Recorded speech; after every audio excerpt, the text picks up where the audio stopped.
What's up, guys? Welcome back. We are going to be playing Metroid Dread. It's been nearly a year, if you can believe it, since this game came out in 2021. October 9th, 2021, I believe, was the release date for this game.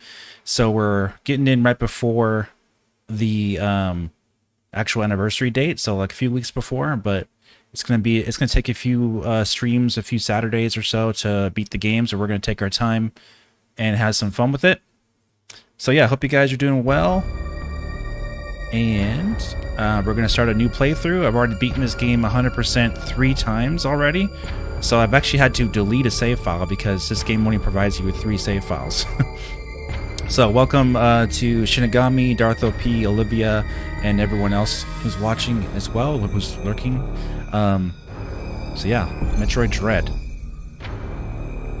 See, I had to delete my first save file that I beat the game with because I had over 16 hours in that playthrough, and I've beaten it already 2 other times as well, 100%. This is my most, I believe this is my most played game on the Switch. I think I have close to 100 hours in this game.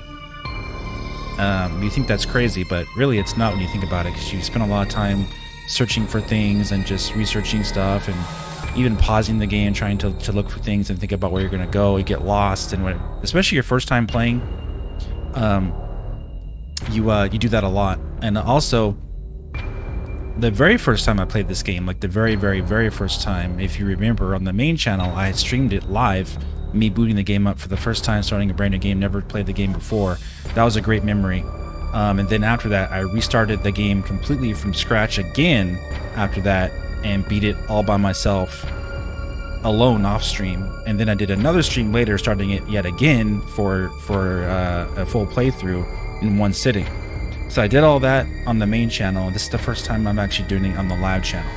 So yeah, it's pretty exciting. So I haven't touched it in almost a year now, I guess. I think it's been since maybe November-ish I last played it, so it's gonna feel kind of new again. So yeah, I'm excited. So let's get started. We're gonna do normal mode, not doing a rookie or hard mode. We're just gonna play this game yet again and start from the beginning.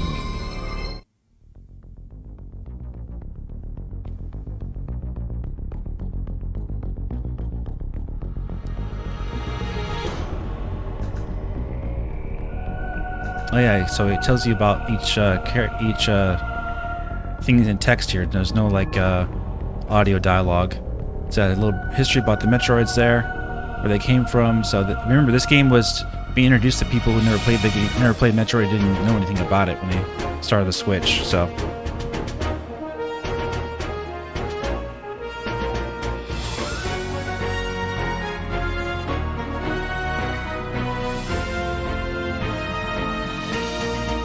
talking about the X-Parasite. Absorb DNA from its host, living or dead, replicate its form, access the host's memories, not by emotion, instinctive. Metroid, they were believed to be extinct.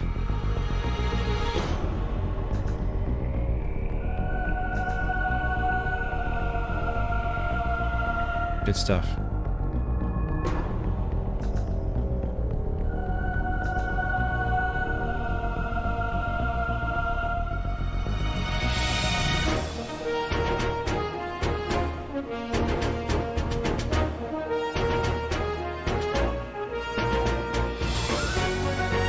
Sam was talking, basically narrating, kind of like.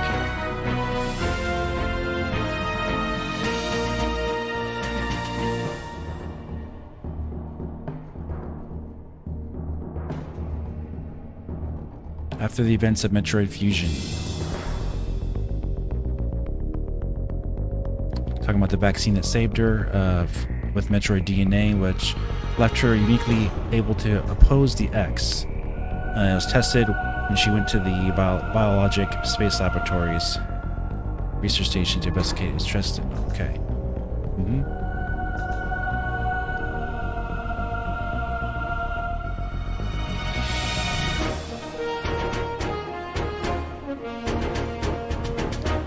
Battled the X forms.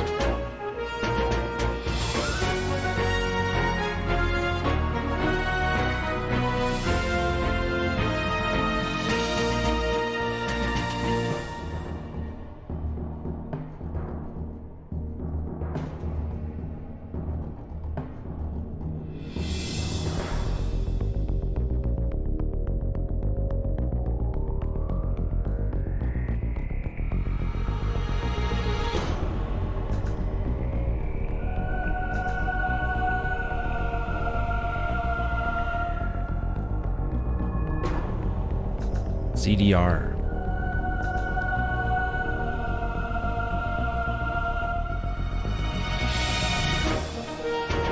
Yeah, so Galactic Federation sent out Research team of 7 EMMI.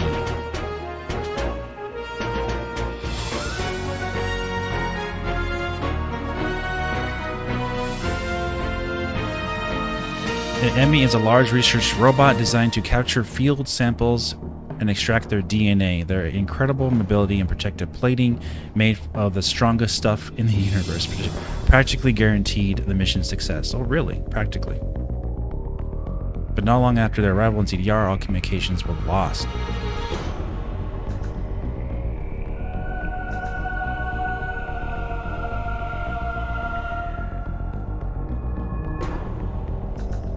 Yeah, what's happening there? We're gonna have to go find out.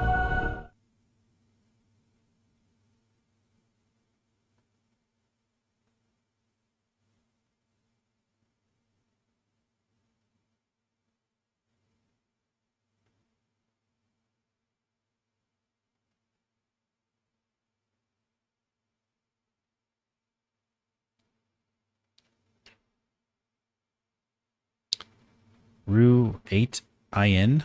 Wait for another 2D Metroid. I actually wouldn't mind Mercury Steam remastering Super Metroid.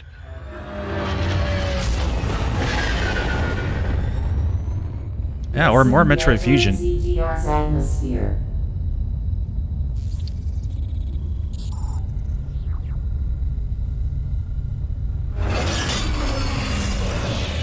bounty for this mission does not seem appropriate. The risk clearly outweighs the reward.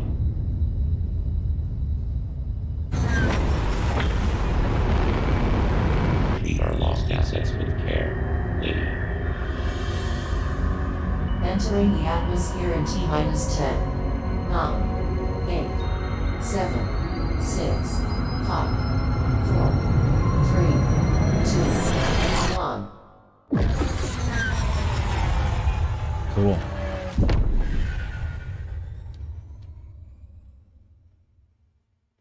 If they do remaster Super Metroid, I would hope they would include the original game with it as well, so you can play both easily that way. But yeah, I'm not opposed to it. I'm not really desiring a Super Metroid remaster, really. I think it holds up on its own. Streamers can call me Ruben. Oh, okay.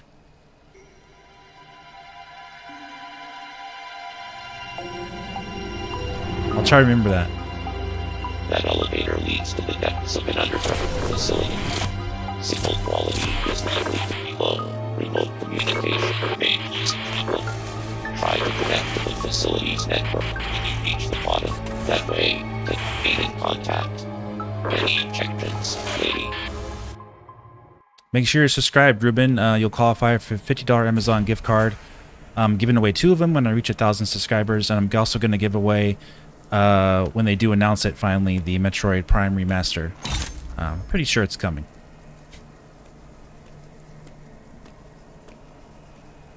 To subscribers of this live channel, so make sure you're subbed, buddy. Yeah, good suit.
Sasha K, welcome. What's up?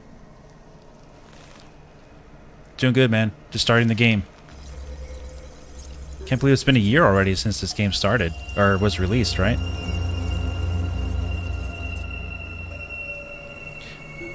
And hey, Ruben in the chat there, if you're a GoldenEye fan, I did a full game playthrough of that live on this channel modded in 4K a couple months ago for GoldenEye. So yeah, you can check that out too. Yeah, so make sure you're subbed. Good stuff. Okay. Haven't played this game in so long. It's melee, jump. L trigger is slide. That's right. Gotta remember everything again. Holding. Let's see. Dismissal. I thought if I held. Oh yeah, it's the L button.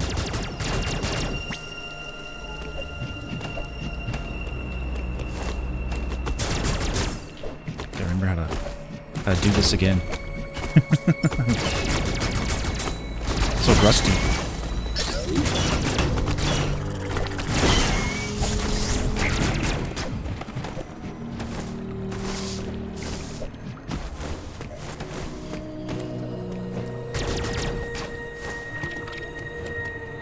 Hey Ian, what's up, buddy? Yeah, not the Xbox mod, no, because that game I can't run very well for some reason on my setup. It crashes a lot. It's the original game modded. It looks really good. It looks better than the version they're releasing soon for Switch and Xbox.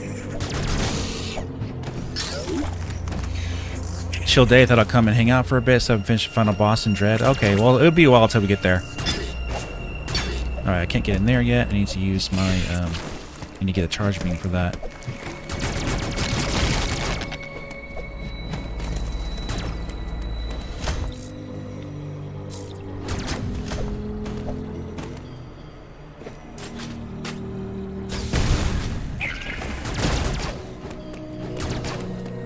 Some destructible blocks are hidden. If you run into a dead end, hint hint, you're gonna get in a dead end. Try shooting at your surroundings. Striking some blocks of missiles may reveal how to destroy them.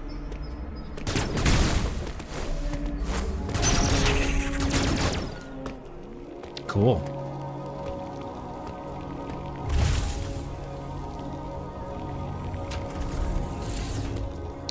And I am, of course, running this with the M Classic cable. So this is upscaling it to 4K on my rig, my PC, and outputting it to 1440p on the stream. So you've accessed a network station. Well done, Samus. I have reviewed your vital signs and video log from the data you uploaded.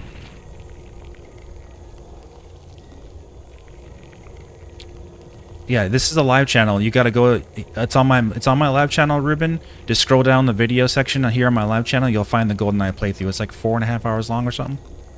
It looks amazing. It was a great, fantastic time we had. We had a lot of fun. I've run a full analysis, but I cannot account for why you lost consciousness. My readings indicate dramatic physical changes in you. Whatever caused these changes seems to have stripped you of most abilities. You might call it physical amnesia. That brings me to your assailant. I am checking the Federation database against your video log. It appears to have been a Chozo. The attacker's identity is not yet clear. I have determined that you are somewhere within the depths of ZDR. Your top priority should be to return to your ship on the surface. This situation is precarious. Trust your instincts as you navigate upward. Shinigami says, took me a while to figure out how to get past his invincibility phase, but otherwise it was just trial and error. Oh yeah, okay. Ruben, for sure, though Super Metroid still holds up to this day, going back and forth between Metroid Dread and Super Metroid though, wow. Yeah, it's a lot smoother experience on Metroid Dread for sure. This planet appears for to the controls consist of multiple areas. Shuttles, elevators, and other modes of transport connect them. Keep an eye out for ways to reach the surface. The ship's location is marked on your global map. Check it for yourself. You may encounter pockets of low temperature. Your Metroid DNA renders you vulnerable to such environments. Spending time in cold areas will be harmful to you. Hey, what's up, Oscar? Welcome. There are many such cold areas scattered underground. Do not enter them with your basic power suit. One final thing. Underground interference is preventing radio transmissions. Check in with me at any network stations you find. Welcome Sephiroth level 99. More Metroid. Absolutely, man. That's what we do on Saturdays usually. Sundays, we usually do a different game, which I'm hoping to do more Deus Ex Human Revolution. I have a ray tracing mod I want to try out for that tomorrow. And looks really good.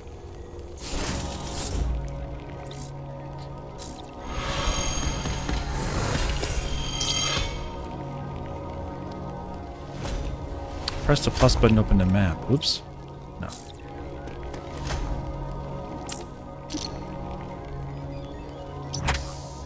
I see. Yeah. Literally been almost a year since I played this.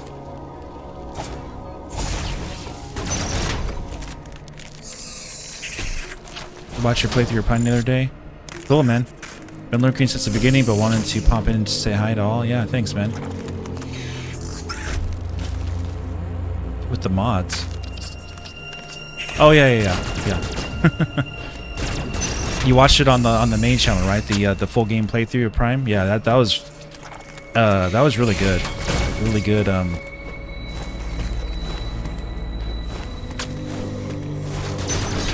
Really good mod.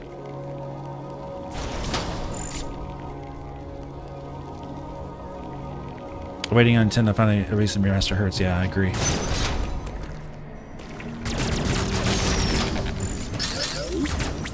Yeah, so L stops you from moving so you can aim with precision. That's something you just have to get used to. Tapping down once will make you duck. Can't go in there yet.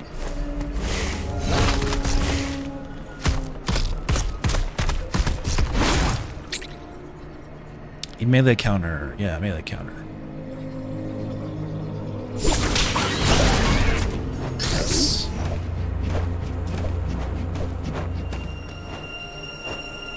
You're still waiting for me to play Other M? Yeah, not anytime soon, Natasha. Welcome back, by the way. Nice to see you. I mean, I would love to play actually Other M again, to be honest with you. I just don't have a way to play it that I know of that makes sense on Dolphin because of the controls.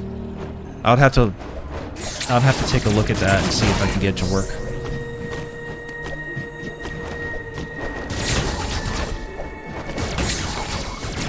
Let me not do this. There.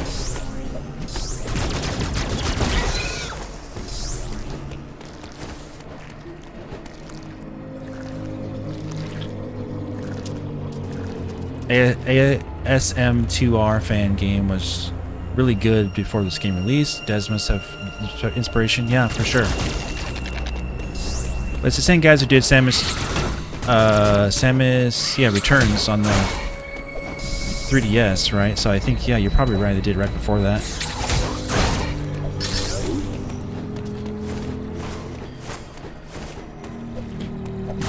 I missed my charge beam. I'm trying to charge my beam the entire time.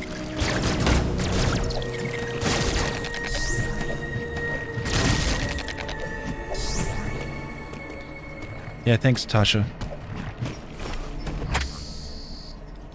Forced map press.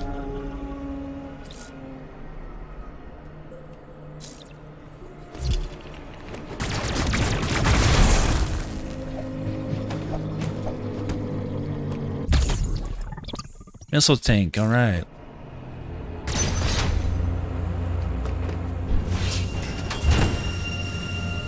Is this where we fight the EMMI for the first time? Or dodge them?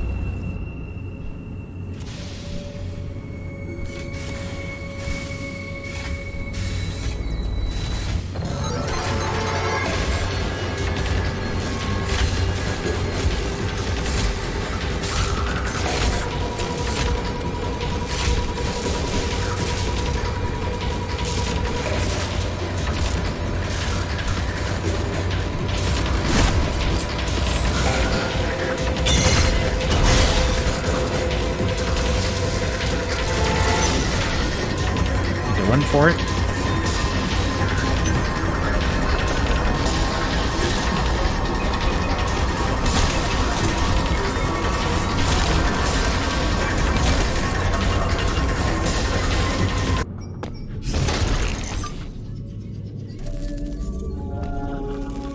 legendary Samus Aran in Metroid 5, right?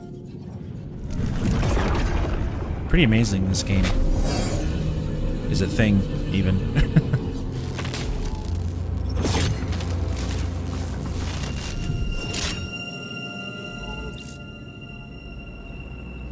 all those years of playing Metroidvanias and saying, "Oh, I wish there was a new Metroid game to play."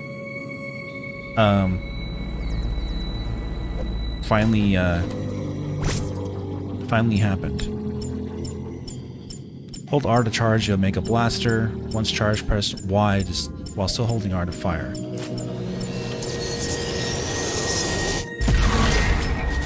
Nice. In case this is some people's first time seeing this game, I won't say specifics. Not having the traditional item first thing in the game, though, having to wait till green EMMI to get it was a nice change. Yeah.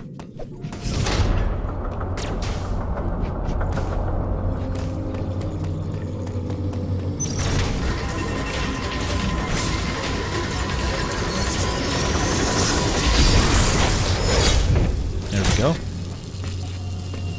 I remember my first time playing this, it was took me a few tries just to figure that out. How to aim it right and not make it feel all wacky on the stick, because you got to do everything analog stick. And the sensitivity can feel kind of really fast. You have to get used to it, so because the perspective changes too.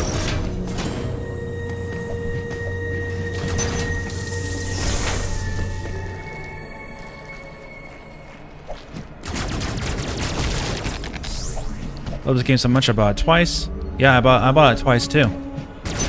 One for me and one for my subscribers as a giveaway last year. That was really nice.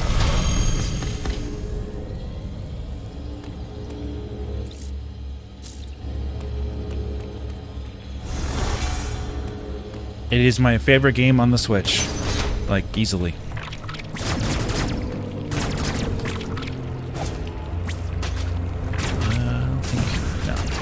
That right now.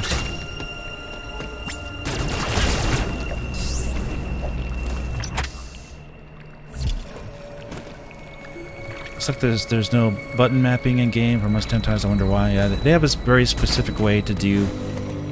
They want to do their game, so that's kind of why they did it, probably.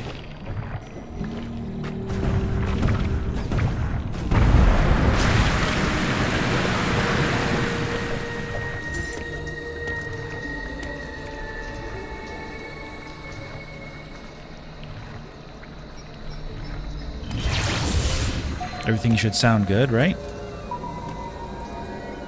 I haven't played this game yet. It feels like horror elements from Super Metroid are added in so far. Yeah, kinda.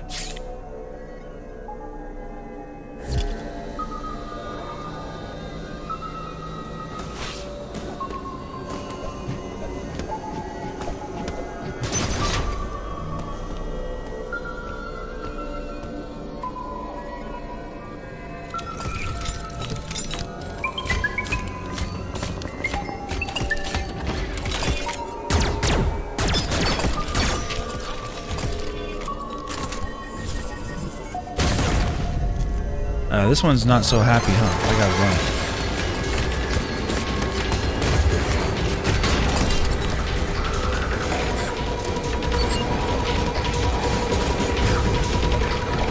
Uh-oh.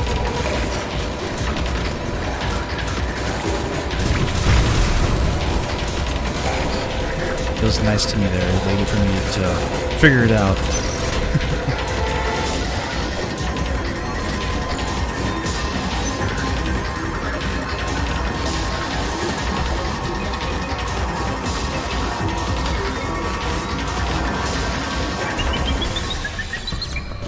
Yeah, you just have to, Ruben, you just have to use, oh,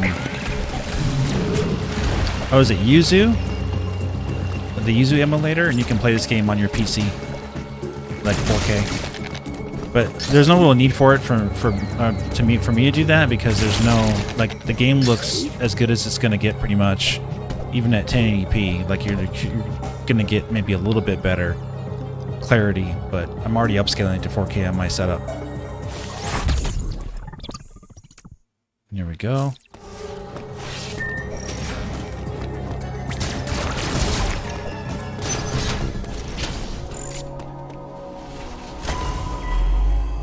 creepy to frantic in 0.2 seconds. Yeah, absolutely. Uploading data.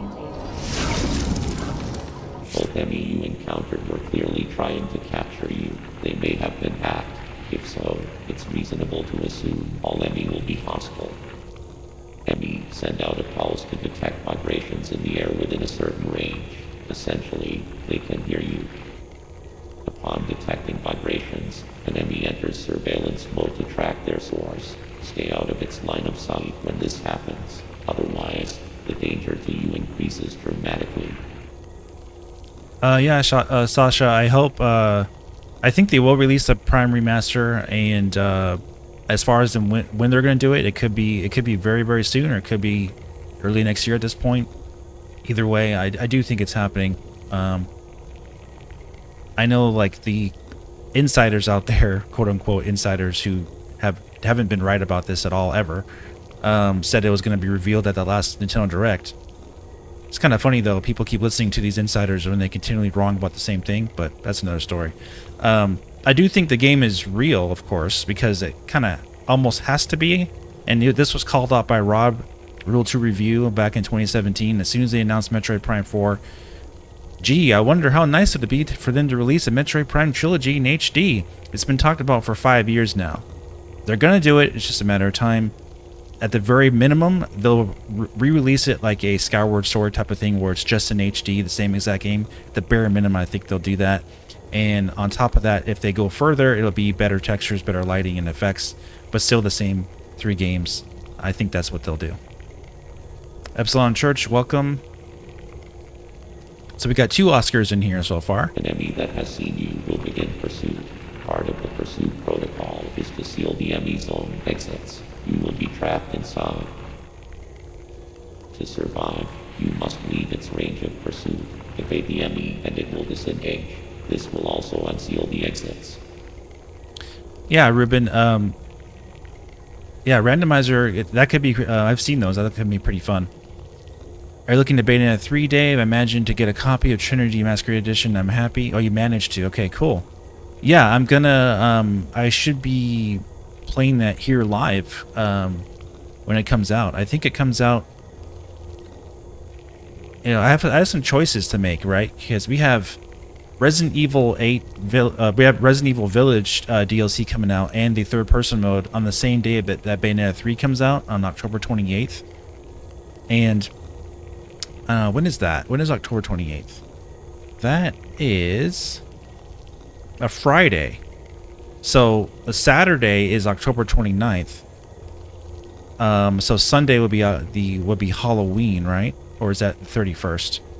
Either way, people will usually work on Mondays. So yeah, we got some very interesting choices of what we could be playing here. Maybe we'll play both. I don't know. I'm excited though. An EMMI never leaves its assigned zone. Their control system must permit them to operate only within that range. I estimate a 99% probability of death if an EMMI captures you. There may be a very small opportunity to escape, but exploiting this window will be virtually impossible. The EMMI are immune to your current weapons. You lack the unique energy used to defeat the first EMMI. Your only option now is to evade capture and find an exit. Your highest priority in an EMMI zone should be simply to survive.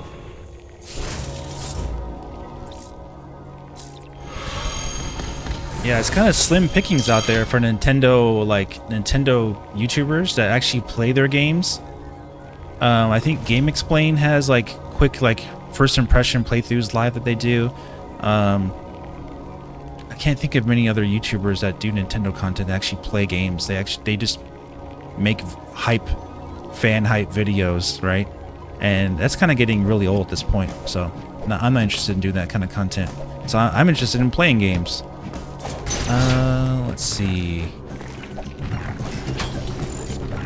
Or making content that is interesting to me.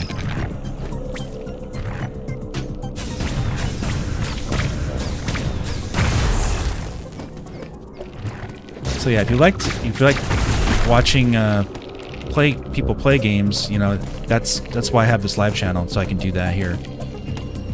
Can't get in there yet. So true, yeah.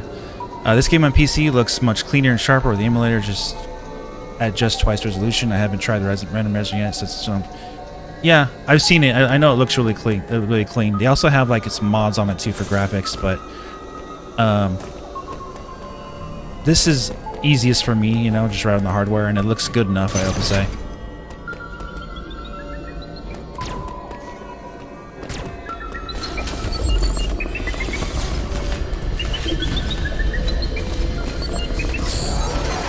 Oh no.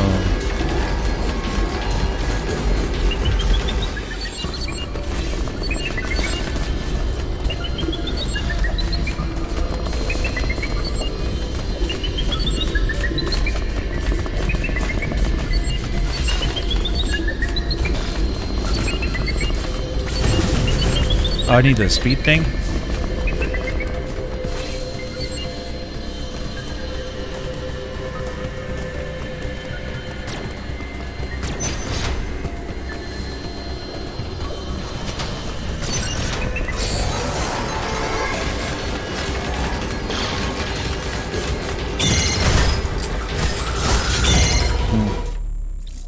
Trying to remember where to go here.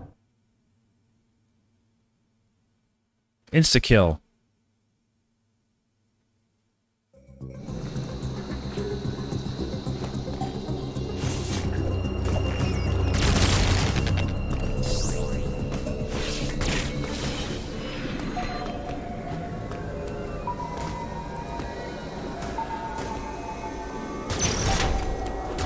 Guess I'm not there.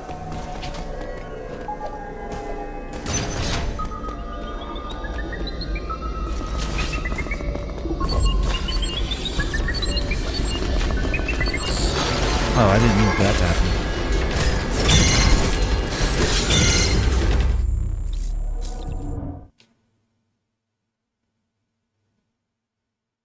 Seems that's what the new Zelda game runs on these days in terms of reveals, 1-minute trailers, and then hype. Yeah, that's just not enough. That's not enough at this point. The game was announced over 3 years ago. They need to do some more stuff with that. Show something more.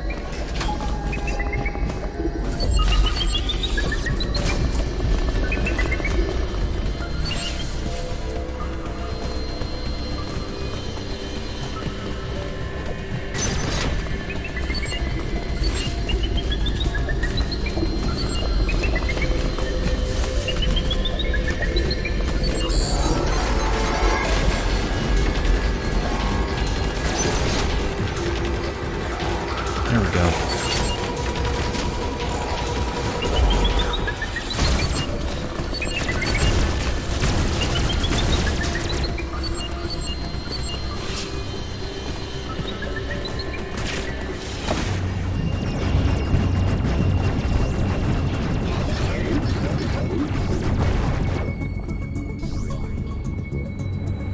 If it wasn't for Zelda, YouTubers I don't think would be interested.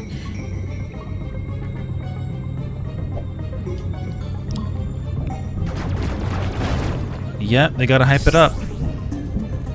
It's hard for me to get hyped up about like 30 seconds of footage for some, and they show like basically there's the same type of stuff they've been showing since they've revealed it. Just Link like flying in the sky and jumping on objects and stuff, and that's it. No combat really. No dungeons shown. It's just it's just not enough to go by yet. We need more.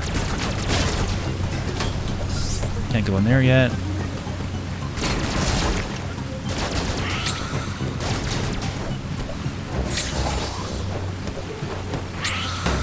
Oh, you're still gonna hit me there?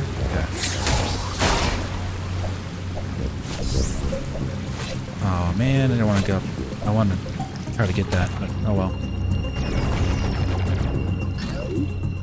I'm not much of a Zelda fan. I'm just indifferent about it, yeah.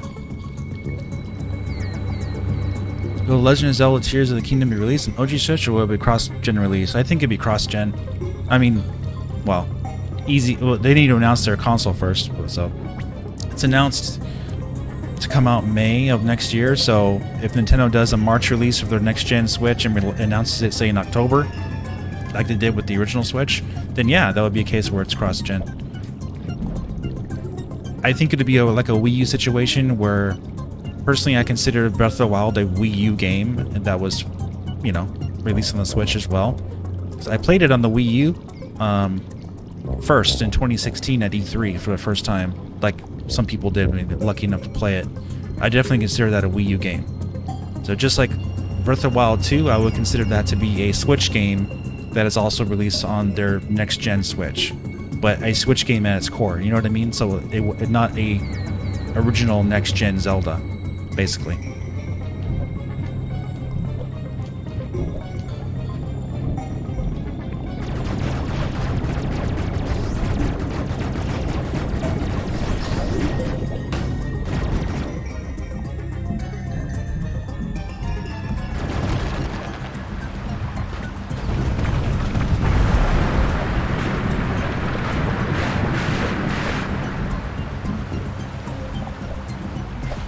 Alright, can't get in there still.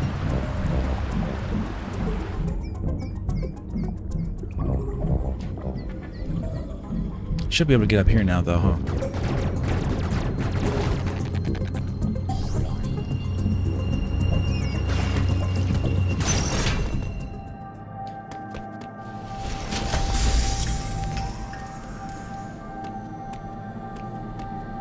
Yeah, I think a lot of people are ready for next-gen Nintendo at this point.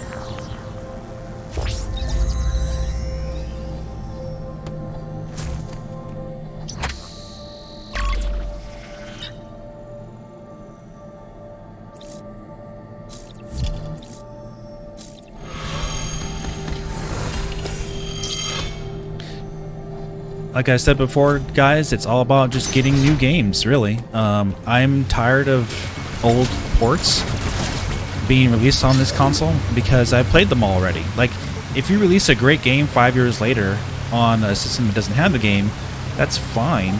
But chances are, if it's a fantastic game 5 years ago, I've already played it on something else. That's why it's so important to get games day and date, so you can have the opportunity as a Nintendo customer, basically, to play those games on that system when they first release. Like, I played Nier Automata 5 years ago on the PlayStation 4, and it's great, but I played it already, like, a long time ago. And I've had a chance to play Persona 5 for five years since it came out in early 2017, but I never was interested.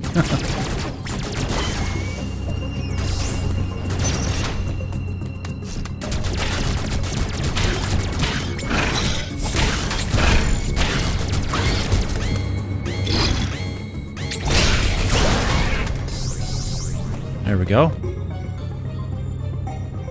I think it's about time to reveal something new, really. Yeah, exactly. Breath of the Wild cross-gen was the best idea. Yeah, it definitely sold a lot of Switches. New customers thought of it as a Switch game because of how they released it, so they may think of it the same way if they release it on a next-gen Switch. The difference is, though, the Wii U and Switch are very close to each other in terms of specs, which is another thing that people had issue with. So Breath of the Wild on the Switch, the only difference is that it runs at a higher resolution when docked than it does on the Wii U, but that's pretty much it.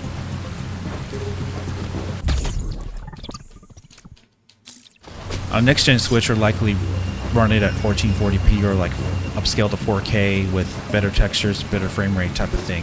Whereas on the Switch version, it'll be like 30 frames, 900p type of stuff is my guess. It'll be, I think, a more substantial upgrade for this time for a next-gen Switch.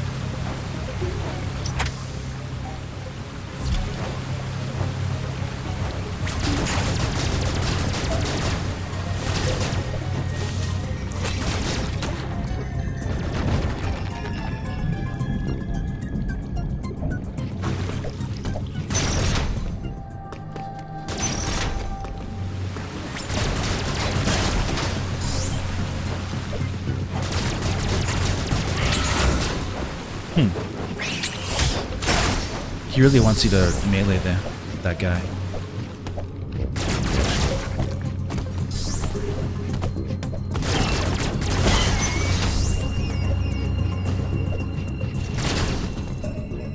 It would be cool to have next-gen console do something revolutionary like they did with the original Wii. Yeah, I don't know what they would do, honestly.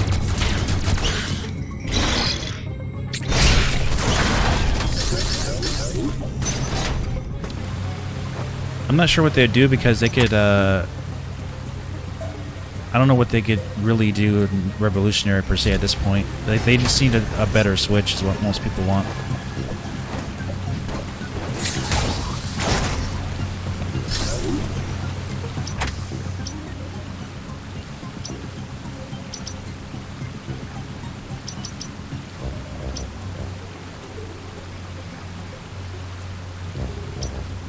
Trying to see which way I need to go here.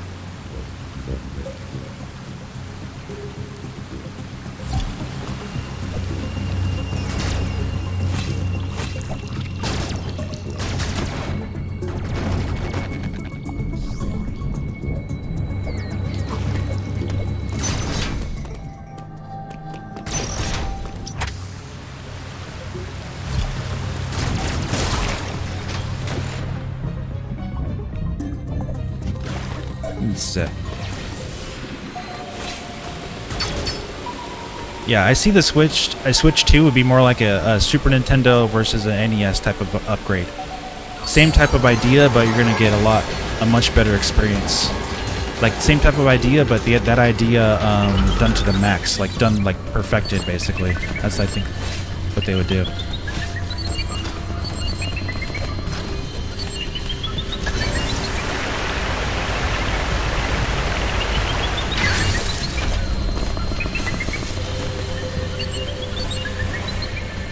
There we go, let's slide down the hole.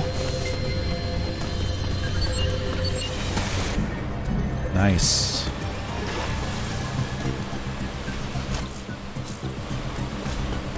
Can't get there yet.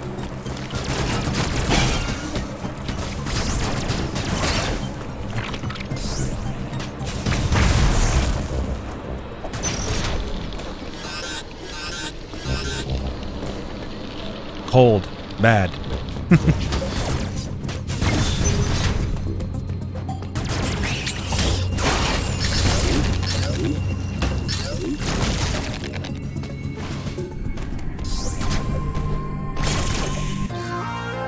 Nice, charge beam acquired. Maybe bring back the two-screen gameplay from Wii U when docked. Maybe.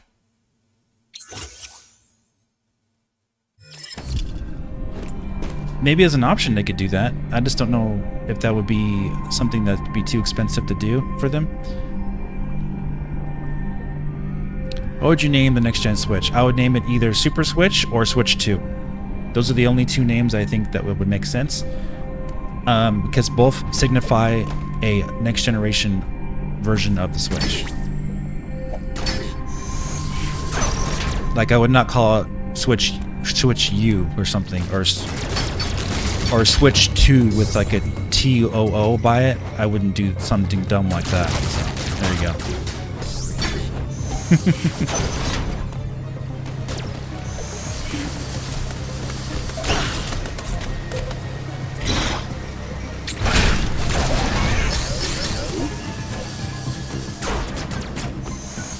Switch U.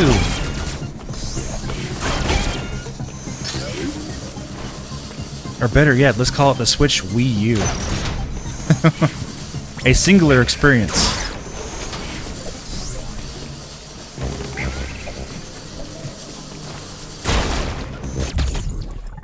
All right.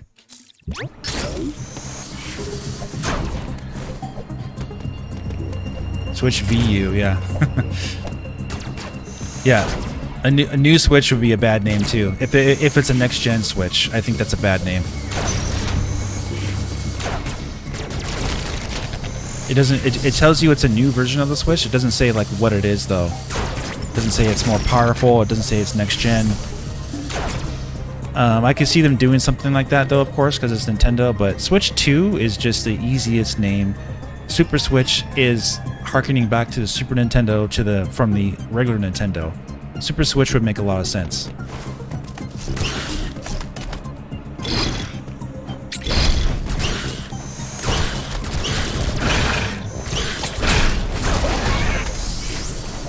In my point of view.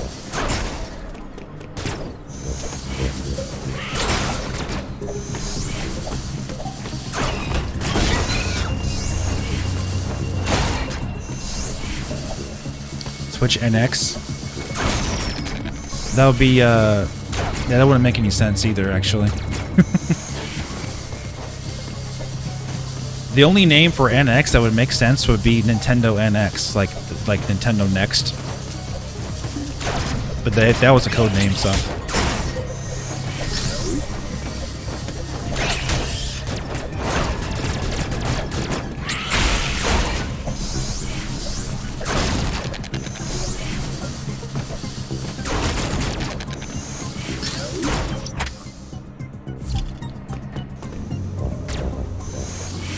I need new glasses. Oh, sorry, man. Switch Advance. Yeah, that's another name that could technically work, but it doesn't roll off the tongue quite well.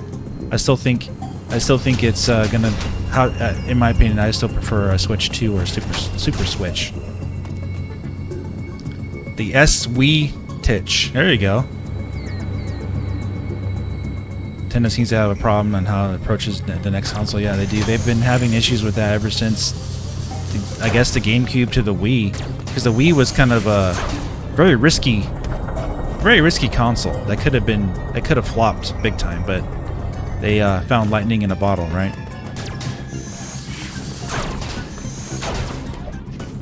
Oh yeah, I've already been here. Let's go. Let's get out of here.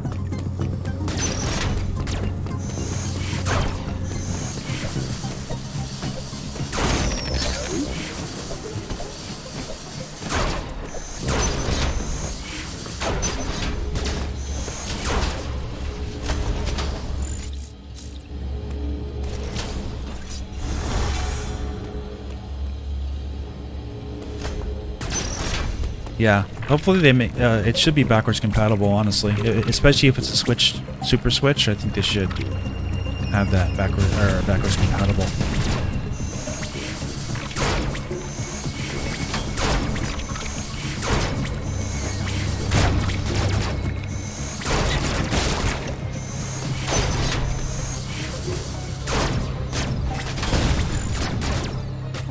I don't have the bomb yet. Been watching speed runs. Trying to pull off even the most basic tricks is insane. Yeah, you have to really practice like that. How Nintendo handled the YouTube situation did not help. Yeah, kind of help. NX is their new system, not Switch's successor. Yeah, I don't think that'll happen anytime soon, Olivia.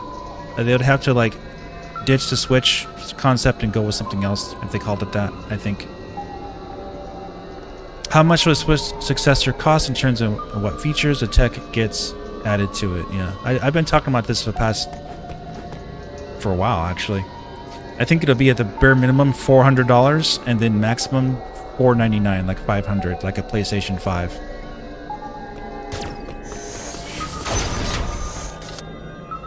Because if they're using something that along the lines like what the Steam Deck has been doing, it's going to be at least $400 bucks.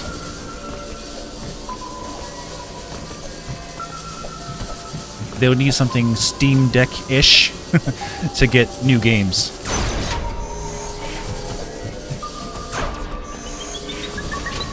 Even the Steam Deck can't run all the new games very well. You see what I'm saying? And that's far more powerful than the Switch OG.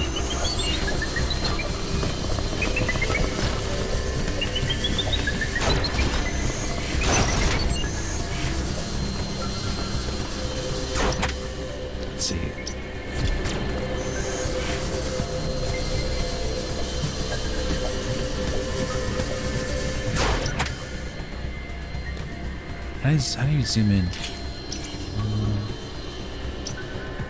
Oh.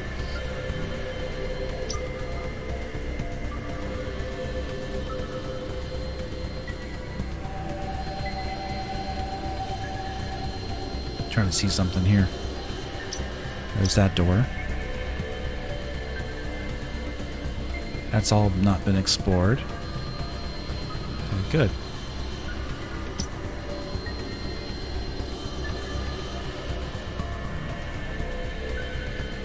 I think I need to go left.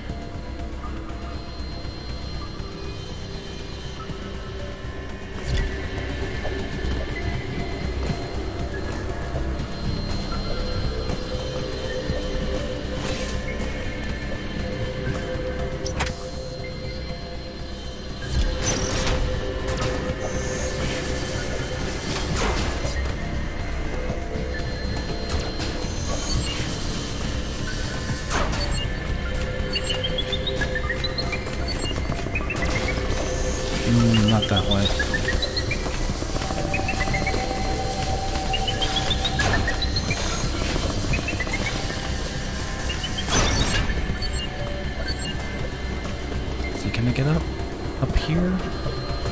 Can't get up here.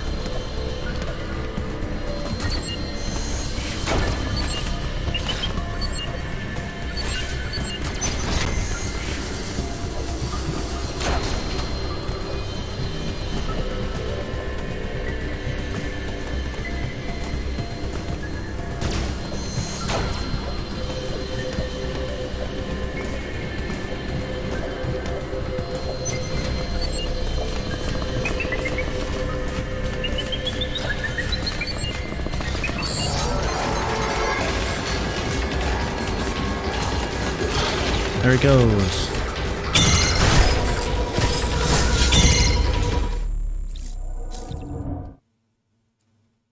Nintendo always seems to lose momentum following a successful generation. Yeah, true. Third-party support is something Nintendo learned after the Wii U failure. I don't think that's going away anytime soon.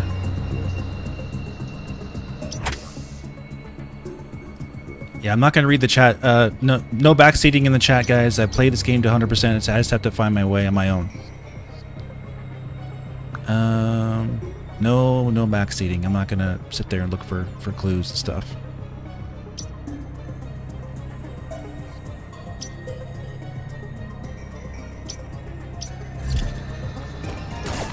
Coming back all the way over here. Okay. Yeah, so I'm in the right spot. I just have to find my way.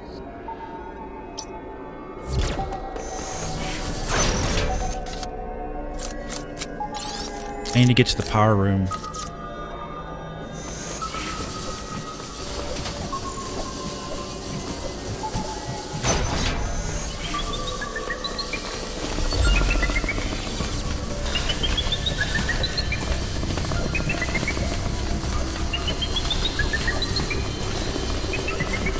Can't get up there.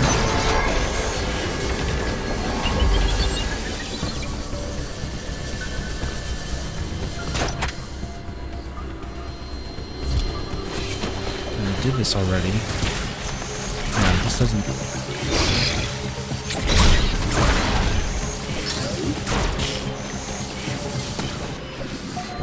That's the thing, it doesn't let me go back.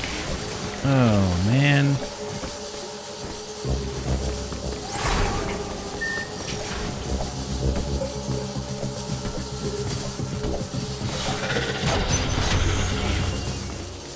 Oh, I see now. Okay, there we are.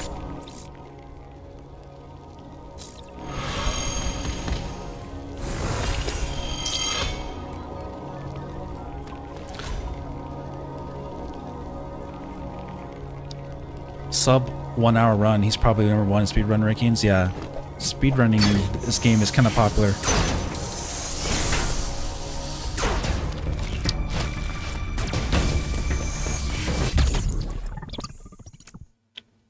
Quite confused. They had neglected to add a GameCube launcher for the Wii U, and it can run GameCube. Yeah, that's kind of strange, huh?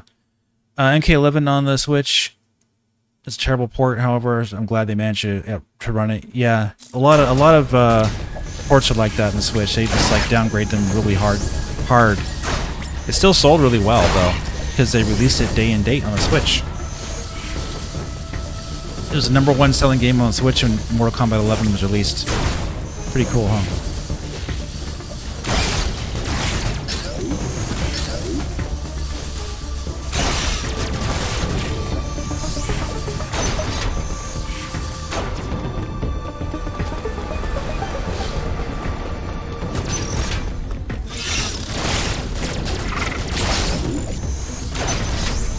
Fire hot.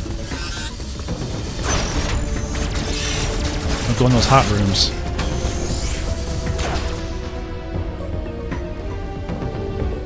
I don't know much in terms of cost, but usually next-gen console prices stay around the same ballpark as previous releases. Yeah, but for the way inflation has been going, Sony even raising the price of the PlayStation 5, you know, stuff like that, chips, manufacturing, production, all that stuff. I think we're looking at the bare minimum of $400 Switch 2 console. Bare minimum. And at the most, I think they might even go for a $499 console. But they'll make it something, you know, worth that cost, of course. It'll be probably have like at least 500 gigs of storage in the console, that kind of thing, you know, and run all the latest ports, run the old games in higher resolution, better online functionality, all that kind of stuff. If they go all out like that, make it $500 at launch. So we'll have to wait and see which way they go. But they have a winning idea here with the Switch, that if they just stick with this and make it a lot better, they'll be on the right path.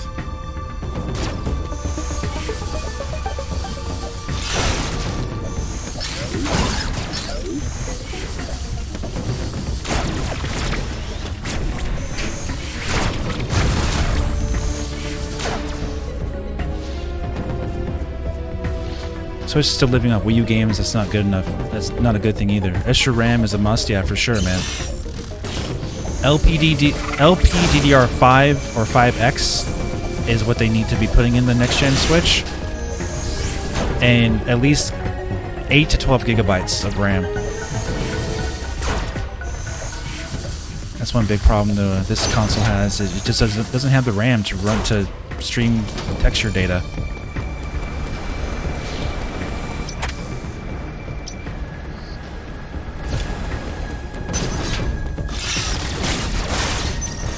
Yeah, so I can't go in there yet. Okay. Let me do this again. Let me see something.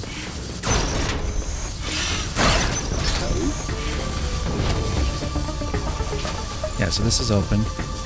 Okay, just making sure.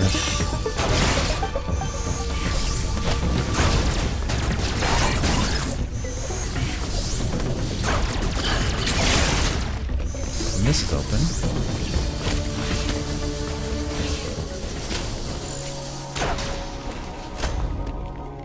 Wants me to go here again.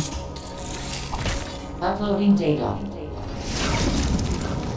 There is no record of your assailant in the Federation database. However, there are records of a chosen warrior tribe. There is a strong possibility the two are connected. We have seen the warrior tribe's architecture and artifacts on this planet. I conclude that this was one of their settlements. But why would someone lead you here and send the EMMI after you? The footage of the X-Parasite may have been staged to lure you in.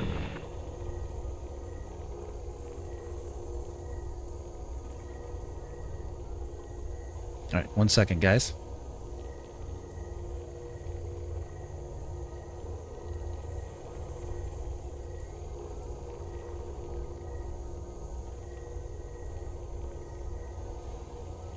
Okay.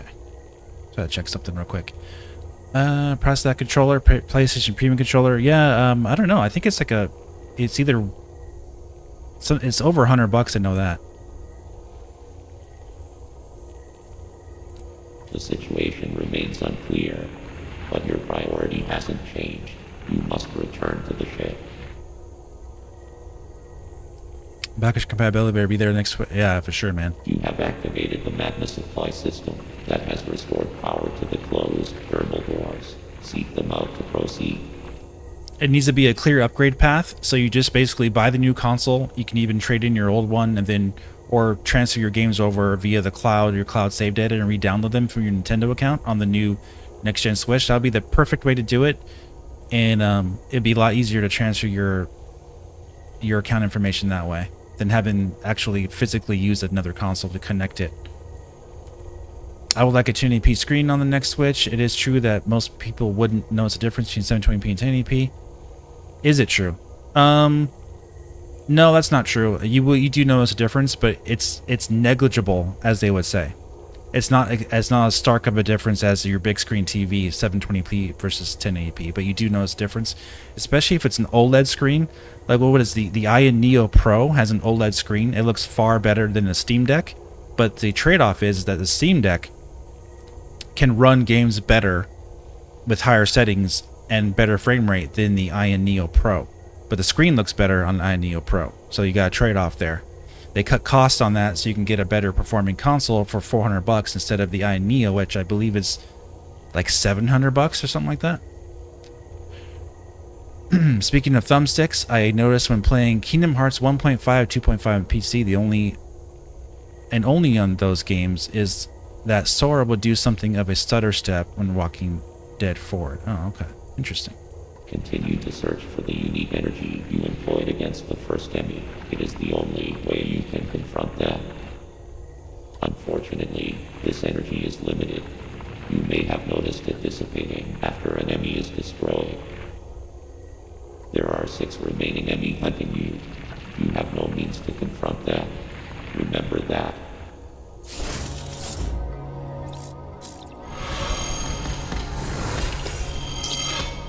So I hope they keep the OLED display for a next-gen Switch.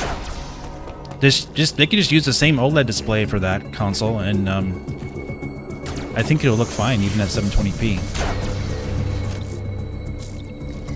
A lot of it has to do with the brightness and the contrast that you see with your eyes. A 720p image can still look really good at on a 6.5, 7-inch screen. It's all about DPI, the DPI of the screen as well.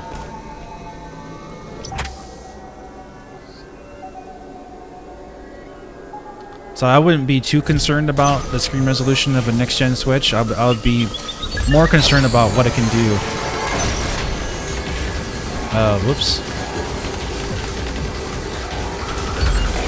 What it can do with running new games at decent frame rates than worrying about the actual screen, if it's OLED or not, or 1080p or 720p. As long as it has a good enough screen, I think we'll be happy with that.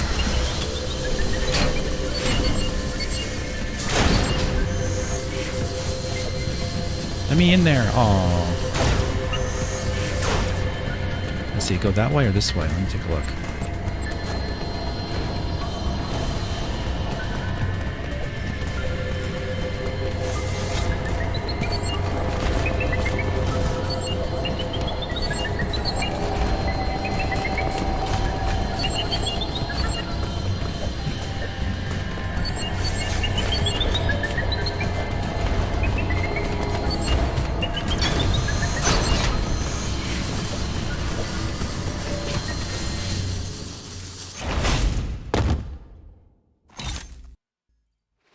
Time to fight the power generator machine thing.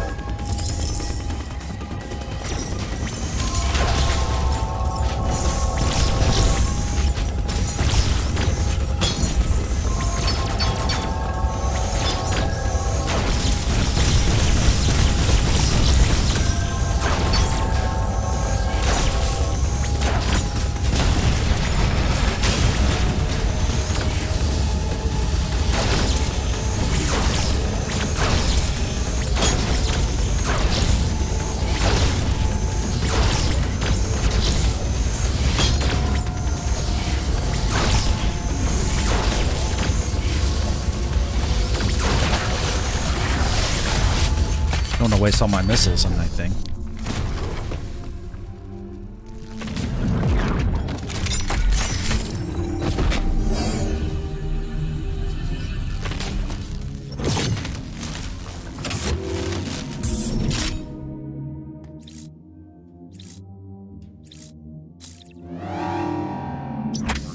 I'm more concerned about its performance too. Yeah, even if everything is just 1080p, honestly, would it care as long as it could achieve a solid frame rate?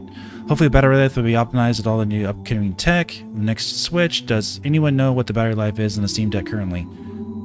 I think it's like 3 to 4 hours. It's not that great, but it's not terrible either.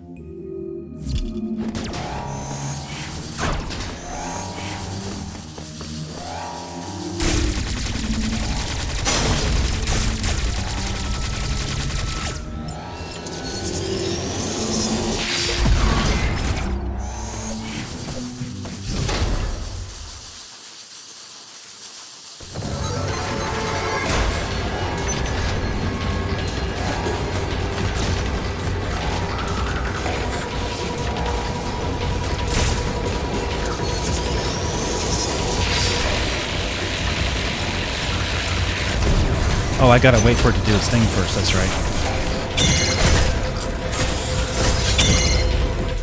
Try that again.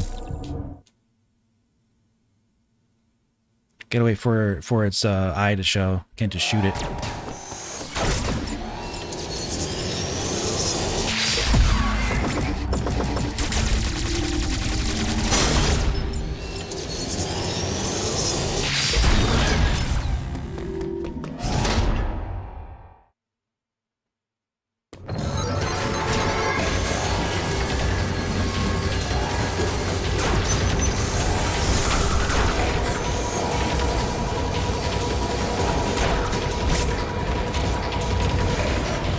Let's wait for him. Let's see. Where is he? Oh, he's right there.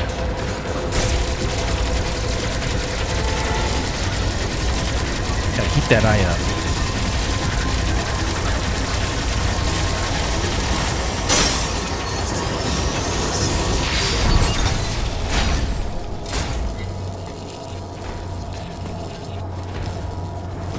Yeah, it depends on how demanding the game is. If you put it in battery saving mode, it'll downclock the console and it'll run games a little worse and use less like of your screen power, and you can get like up to like 3.5, 4 hours out of it.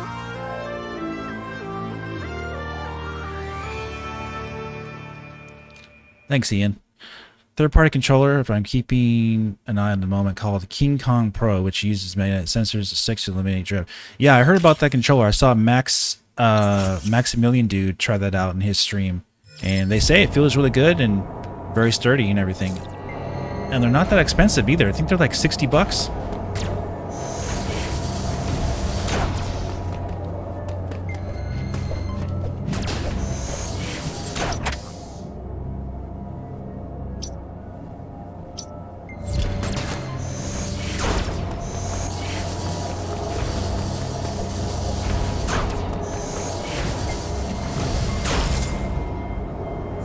Nice.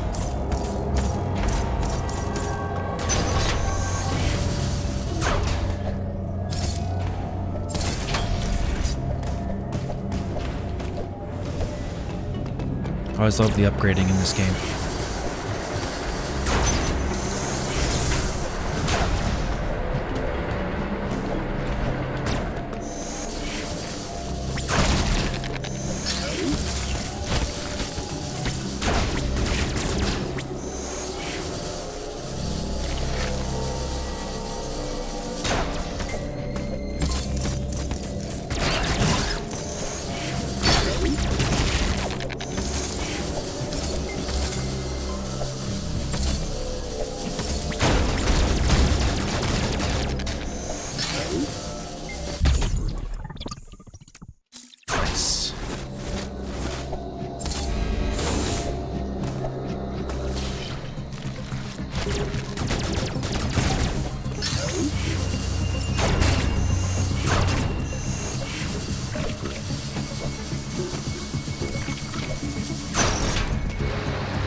Cool, that's open now.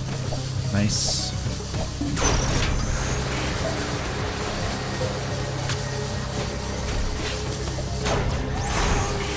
Alright, we're gonna fight a boss now. Let's do this first. Oh, I can't do anything here. Okay.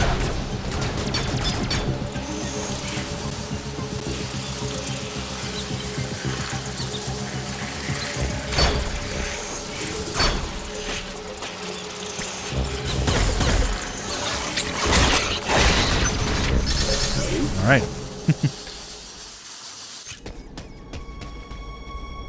Until a Joy-Con's never experienced drift, but I've noticed there's tendency for manufacturers to do inexpensive stick sensors, so I suppose that was bound to experience at some point. Yeah.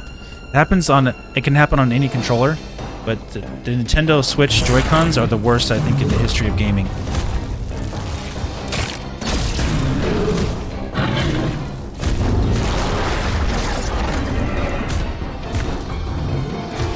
They just gotta find a better way to design them.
Okay.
What? Oh my gosh.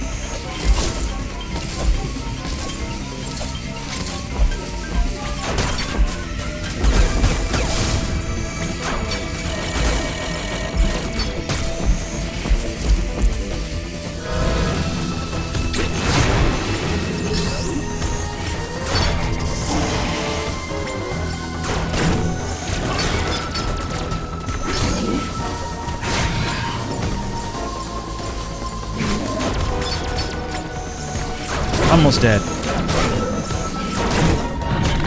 I think he's dead. Cool. That was fun. I love this cinematic at the end.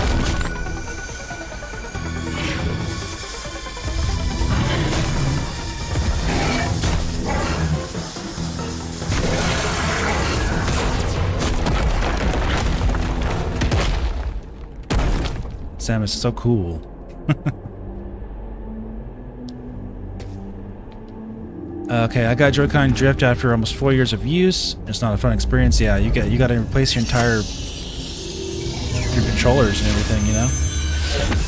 Buying Switch day one was fine until about 3 years in. Okay. New Joy-Cons, and 3 months later it was so consistent. Original Switch shell as well seemed so flimsy. Under long dock sessions, it became really brittle. Yeah, some consoles like warped and everything. They got too hot.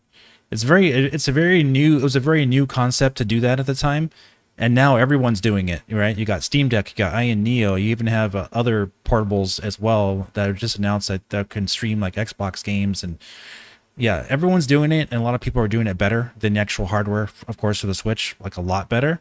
So yeah, Nintendo can definitely improve in all aspects. It's been quite a long time now, so it's time.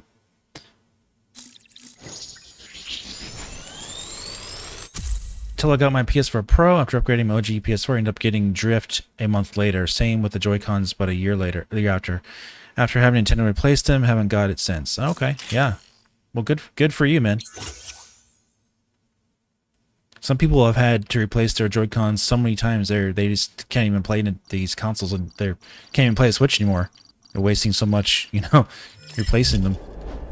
I've heard of that as well. You know, all kinds of people have had problems. There are varying different levels of problems. All right, so I can do this now. Let's see, how do I do this? Yeah, this. I'll go up here first, though.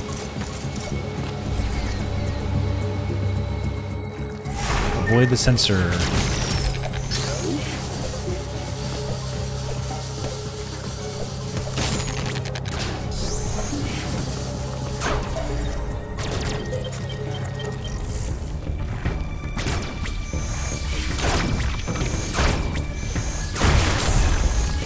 Do you think Nintendo will repeat their trick and release Zelda on Switch and maybe Switch 2 in May?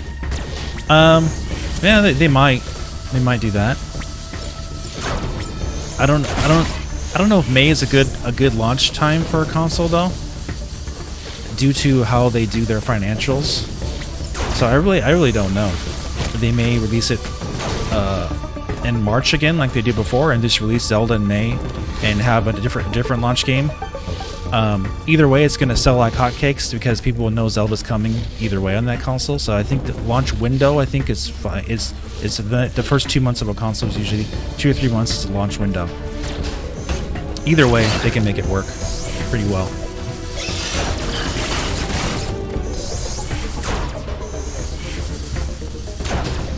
It'll sell out either way, whether it's 2 months or launch day for Zelda. It's not like a Wii U to Switch situation where Nintendo was having to, you know, test the waters and see if the system will sell. They know this one's going to sell out right away, as long as it's a, you know, actual next gen Switch.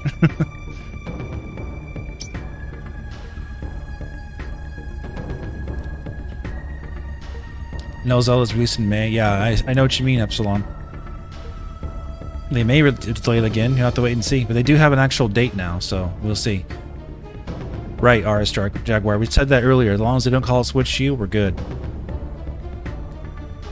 Kind of like what they did with the new 3DS Majora's Mask Collector's Edition. Yeah, it could be. Could release the console in April to kickstart their new fiscal year. They could do that, or they could end their current fiscal year strong by releasing it in March. You know, either way. They could do both of those things, so we'll have to wait and see.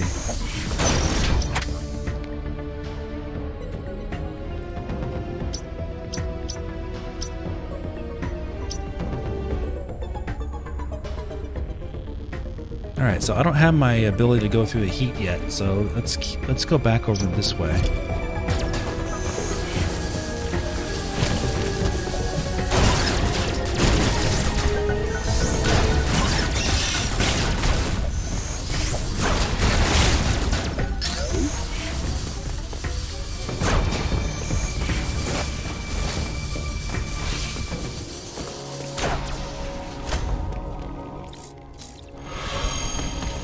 Hey Jennifer, what's up? To delay Zelda again though, would they really want to hurt their PR like that? That's funny. Their PR has already been hurt pretty badly, I would say. I don't think they're worried about that at this point.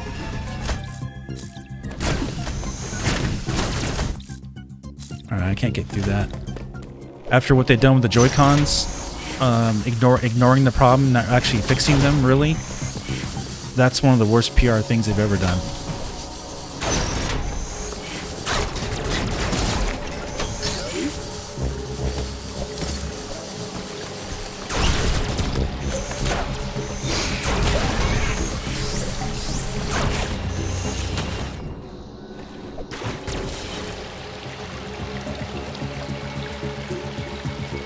I don't mind on a delay, but I believe fans going to be so patient. Well, a good way they could delay it if they have to make it like a holiday 2023 game for Zelda is if they actually release like gameplay footage of it, like maybe like a 15-minute demo or a 15-minute preview video showing gameplay and everything, and in conjunction announcing they need more time and it'll be out on the holiday. But here's a extended preview of how it's going to play. Look forward to it. People will be way more excited then than it would be now, even after seeing it.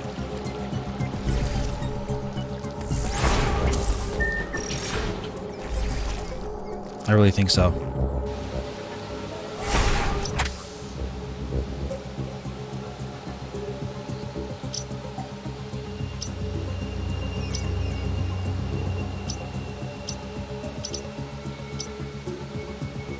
Sensor lock door. I see.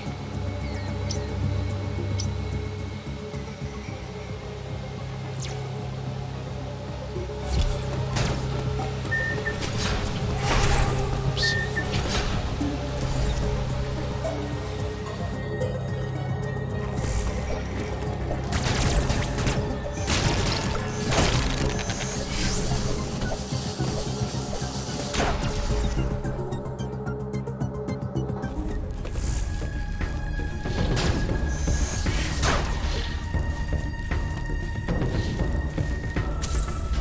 ago for years, yeah. So I'm wondering if they spent time to upping the texture res. Yeah, it's been a long time. They may be prepping it for, like I said, like we been talking about, a next gen Switch release too. So they're updating the textures, updating all that stuff for next gen Switch is my guess. So we'll have to wait and see.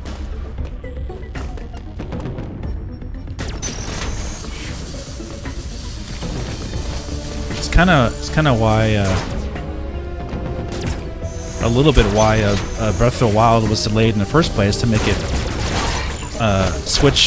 run on the Switch. Originally, it's going to be a Wii U only game with gamepad functionality and everything.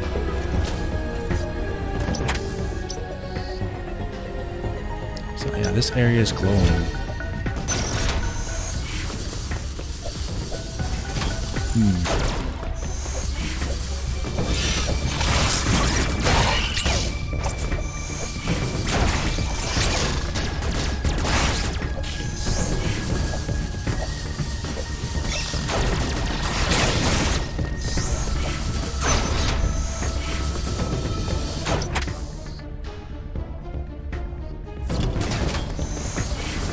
Oh my goodness, we have a bad person in the chat.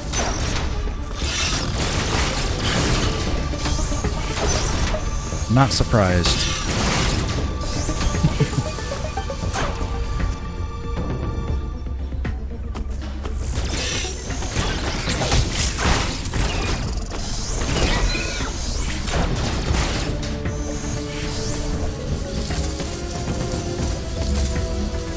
I think this is where we gotta go. Yeah, I don't know how long it took for them to make this game. Let's go ahead and kill this guy.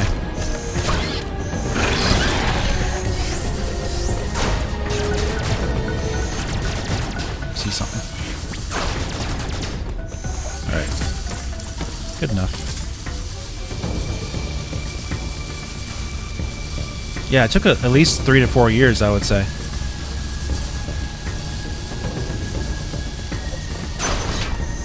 You're wondering when they're gonna pop up? Yeah, exactly.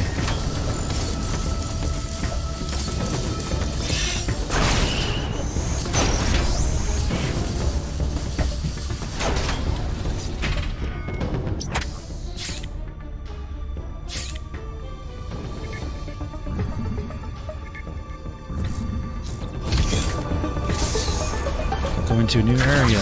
Alright.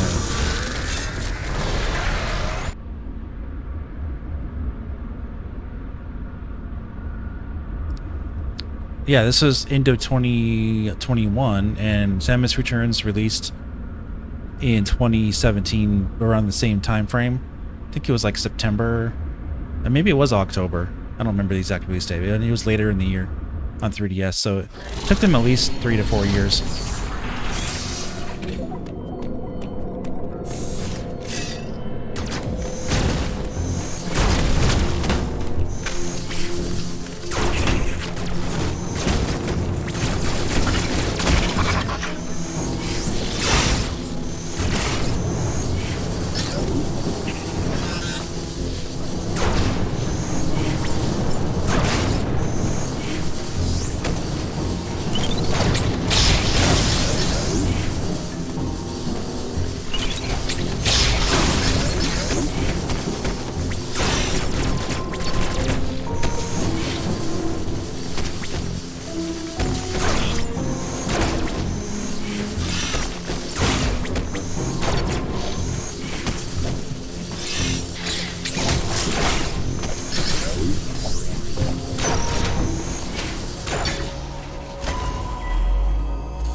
Yeah, so if I was playing this on the without the M Classic cable, this would look a lot more jagged edged because there's no anti-aliasing in this game.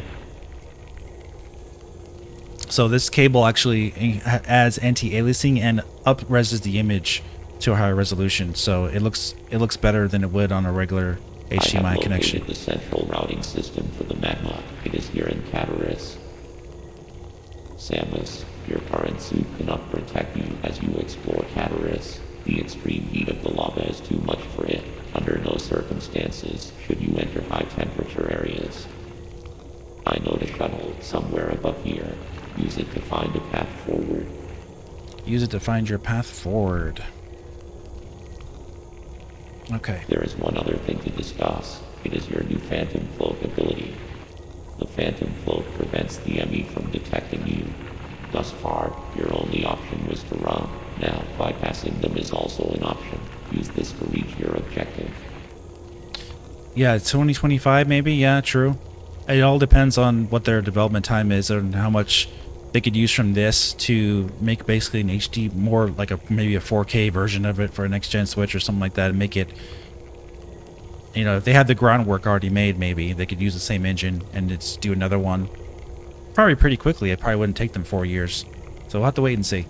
Note that using the Phantom Cloak severely decreases your mobility, and direct contact with an enemy will still result in capture.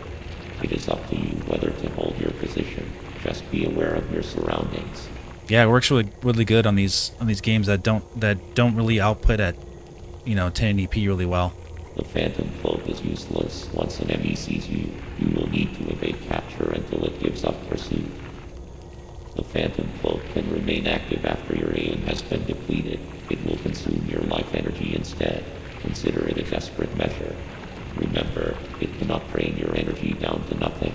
Judicious use of this technique will improve your probability of survival.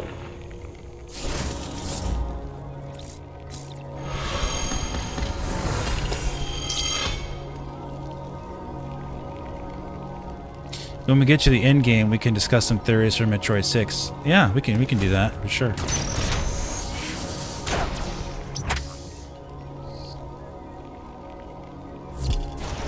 Let's check this out first.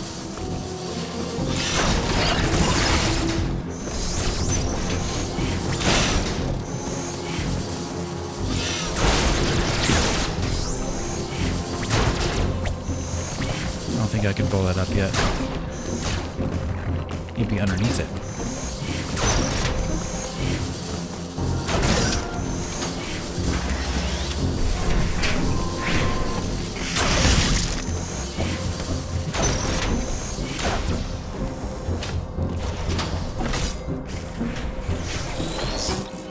Yeah, it works on the Wii too. Works really good for the Wii.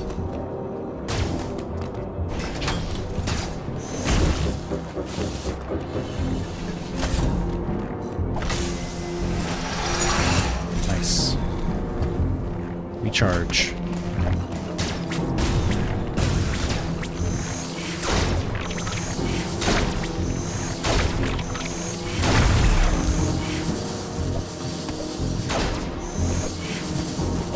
Still don't have a morph ball.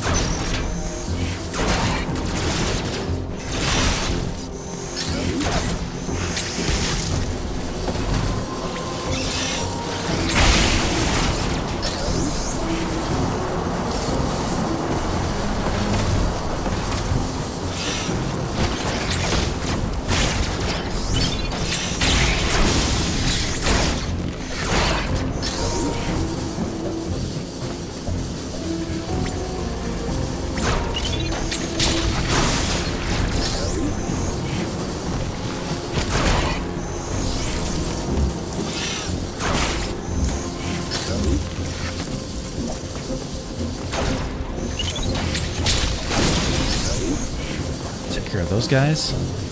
I don't have an HDMI adapter for the Wii. I do have for PS1, PS2. Games really do benefit and classic. Yeah, Dreamcast too. Dreamcast, if you have an HDMI connector, like HDMI adapter for the original component, and then you plug that in with the splitter to the M Classic, it looks really good on Dreamcast too.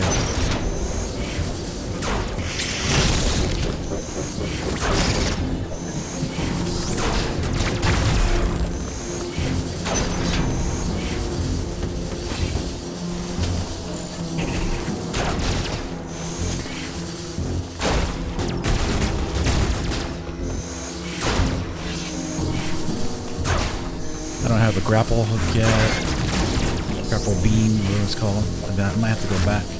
That's okay, we're exploring.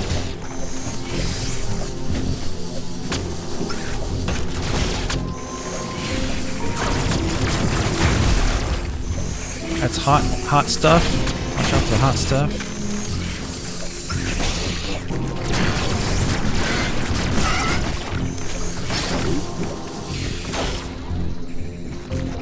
Especially when playing Metroid Prime, the adapters make a big difference, but not the kind of difference that your PC programs make. Yeah, exactly. I know. There's no difference. There's nothing like running it at native 4K at 60 frames. Upscaled Metroid Prime Trilogy natively on the Wii would work well. Yeah, it does. It does look a lot better. Not as good as native 4K, but it does look better.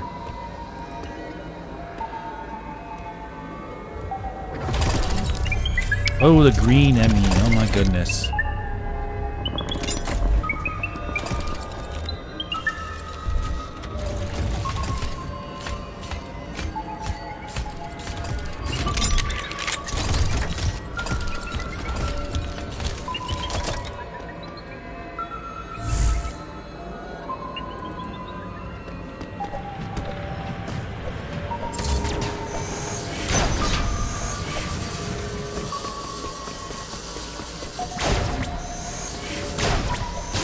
Can't blow that up yet.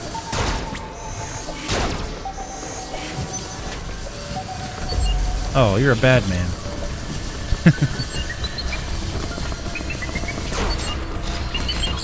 Oh my goodness. There we go.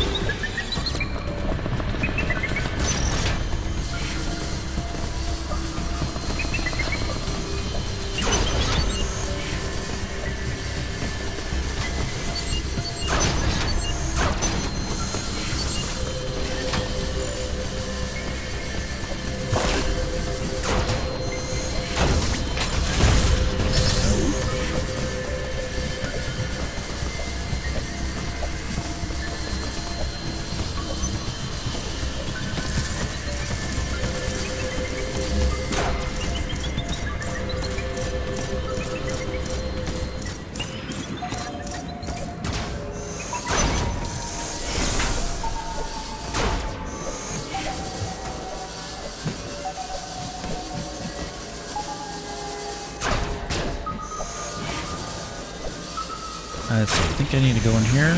Okay.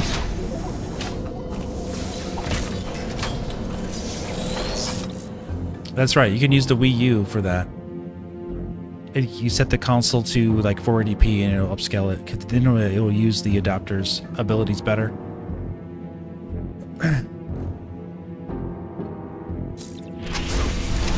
It's easier to like access your original save data that way too using the Wii U. So it has its pluses and minuses.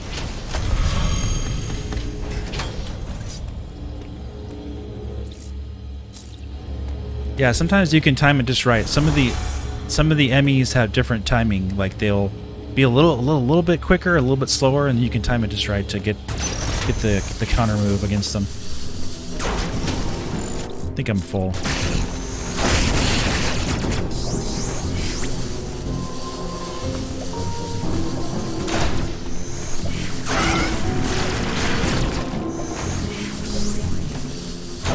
Wonder what a 2D Metroid multiplayer game would be like? I don't know, man. That's a good question.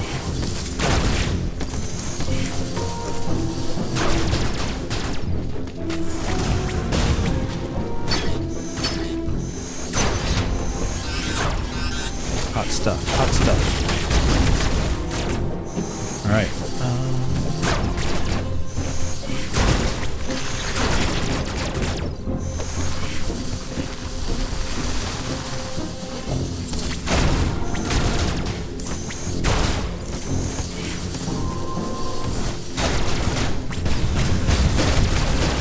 Not that way.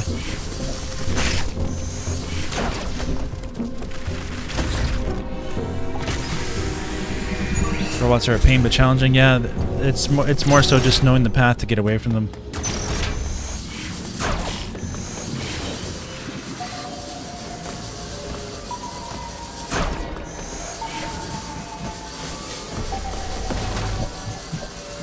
All right.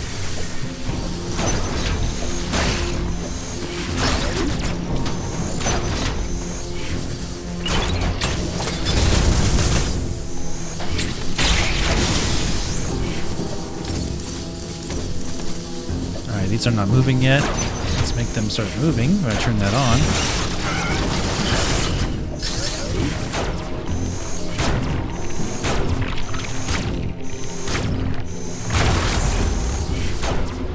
I've seen multiplayer mods using the AM2R engine, but only a cat and mouse type playstyle, no actual co-op. Ah, I see.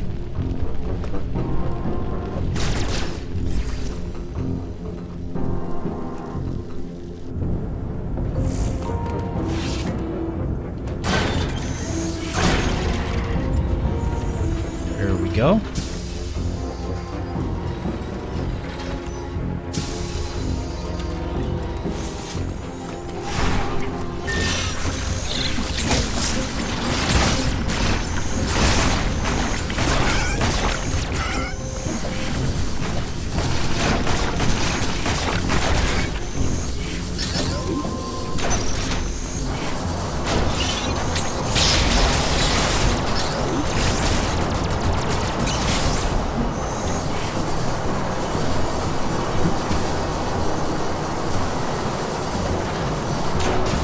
Samus can dance.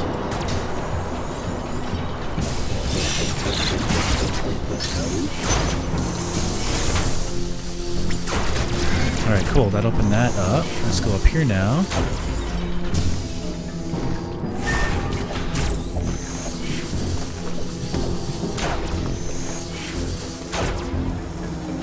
Oh, we'll move the fire the other way. We can open up another path. Although I think they are currently working and making a multi-world feature for the randomizer, so that's another potential unofficial multiplayer mode for Dread. True.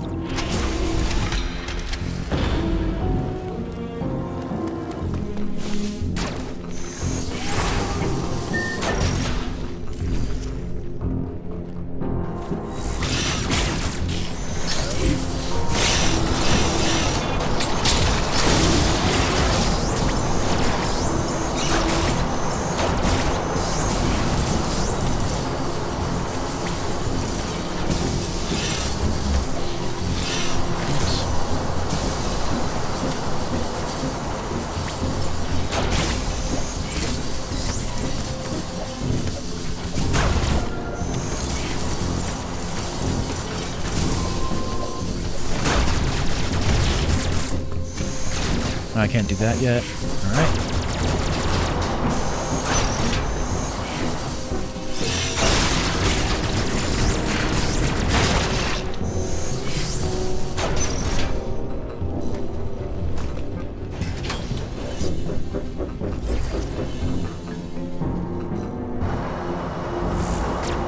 Yeah, we did that already.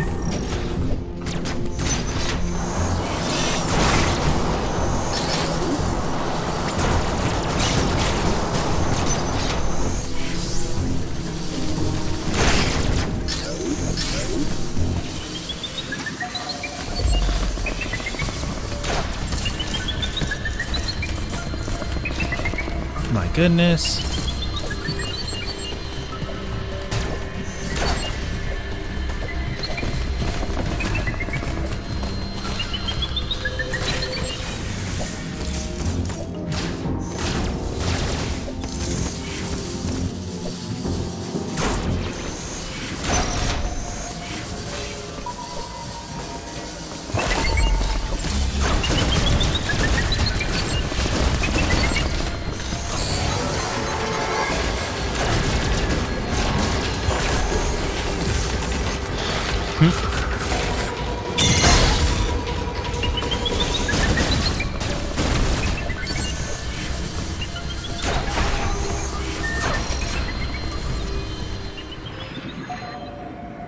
Alright, cool.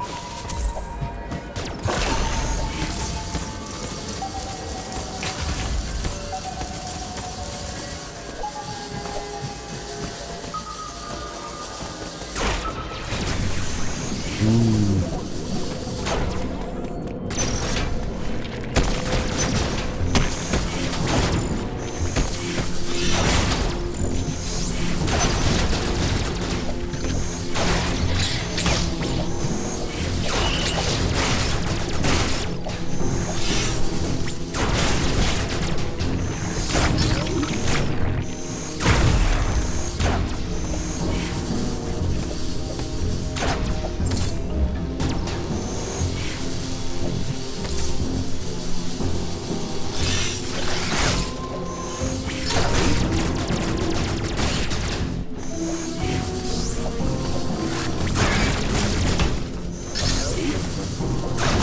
I like that this game doesn't penalize you too much for getting hit. Like you don't like take a huge like stoppage of your momentum and makes you fall back or something like a lot of these old like side-scrolling games do.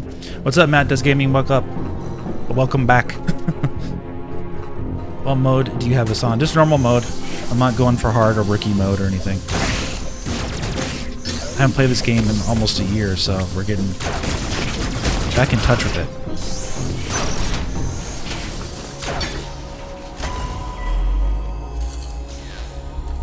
Hard mode is like there's no point for me to try to stream that unless I'm some kind of Metroid speedrunner guy who knows all the tricks by heart. Procedurally modify and enhance its ability to configure itself to fit into narrow spaces is a standard feature. Any EMMI you encounter will likely do so as it pursues you.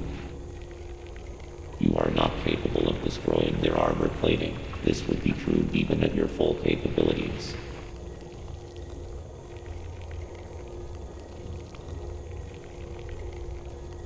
They did a great job of this game. One of the best, yeah. You are faced with overwhelming power. Accept your helplessness. This guy's funny. Study each EMMI carefully. Except that you're no and good. Use the Phantom Cloak to advance. There are risks even here. The Phantom Cloak reduces your mobility and consumes more AN when you move or shoot. It is still your best chance at survival. Do not hesitate to destroy an EMMI whenever you discover more you need energy. This was not one of your original priorities. However, I see no other way to accomplish your goal. These existential threats cannot be sanctioned. Alright. Good stuff. Adam said, get good, son. But yeah, if you know the story of this game, you'll know there's more to it than that with this computer thing. But yeah, it is what it is. It's all good stuff.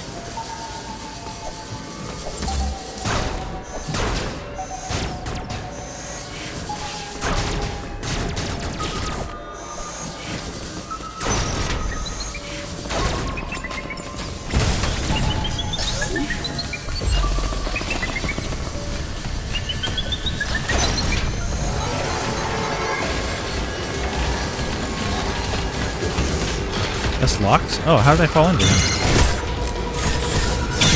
Oh, I didn't expect to get caught by him there. Like I hit that little like thing and it bounced me into the EMMI. Let's go down here first.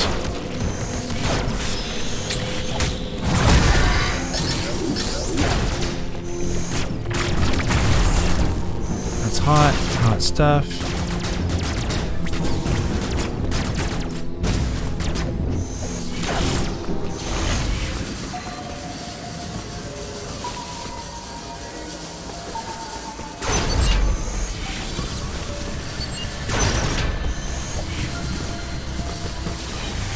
There we go. He just can't see you.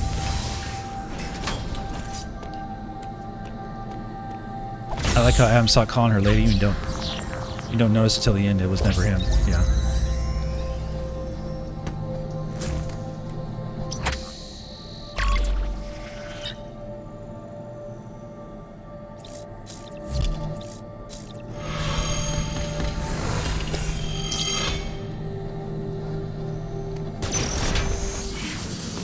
All right.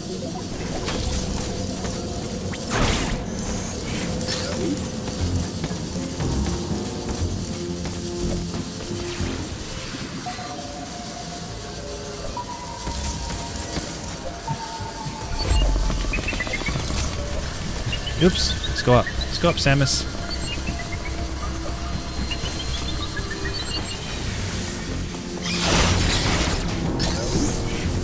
Alright, I don't have that power up yet.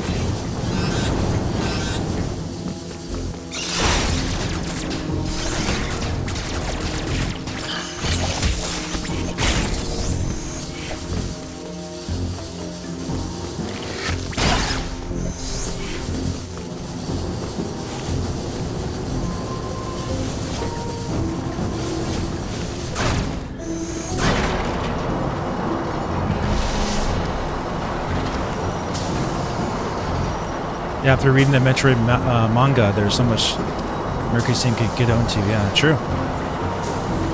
There's lots of story there they haven't touched on yet. I agree.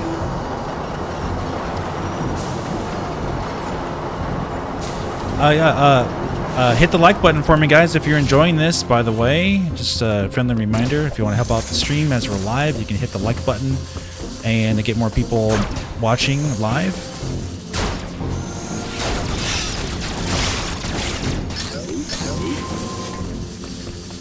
And subscribe if you haven't, because we do giveaways on this channel. We have goals to reach, all that good stuff.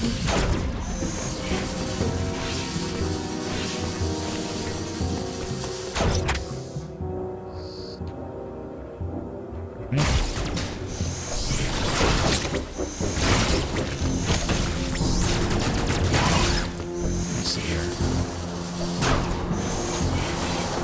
Yeah, I did that. Okay, just making sure.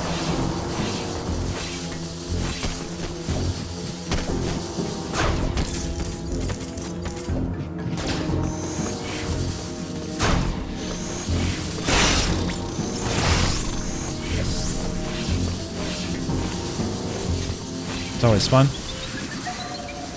You do anything for 700 subs? No, my goal is 1,000.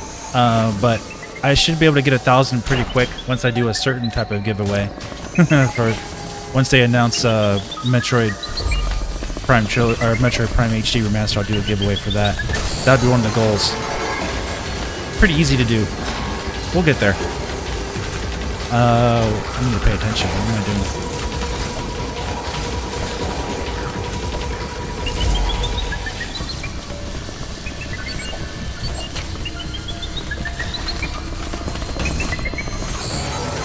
Trying to see if there's a way to get over there. That's okay. This.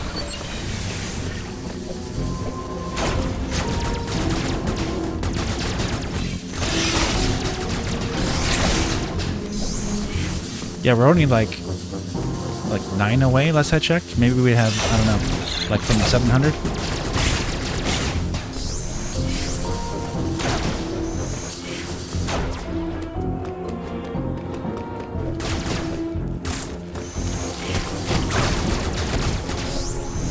I need to, let's see.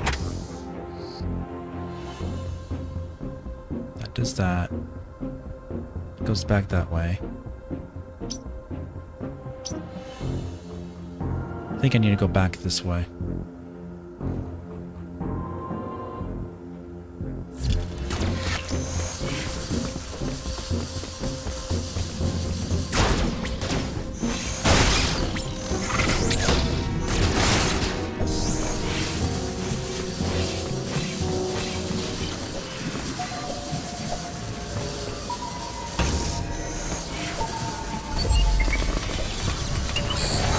Oh my goodness, come on.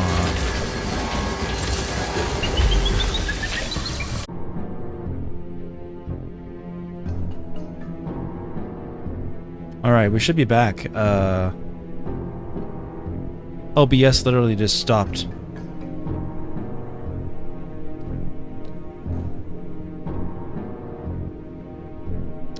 We should be okay now. I got a message pop up on my OBS that said it was disconnected from the server, which is kind of weird. Alright. How much did you miss? Probably how long was it out? Just for like a minute?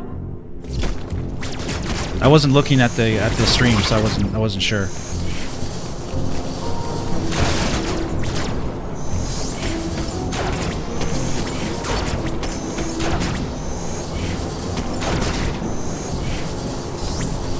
Oh, 2 minutes? Oh, I'm sorry, guys. It's hard to tell when you're in the middle of trying to do, like, these moves and everything in the game or where you're trying to go.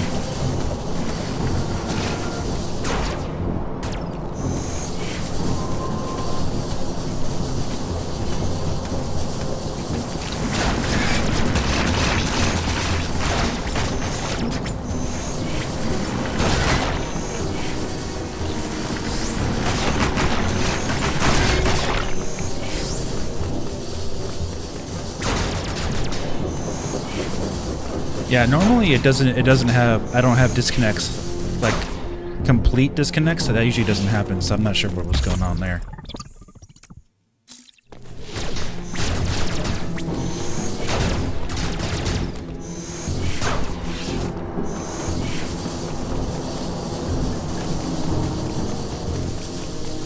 Thanks, Tasha.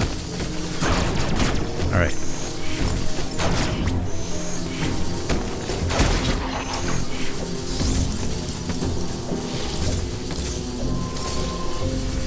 Let's do that. That should open up the top area for me. Nice.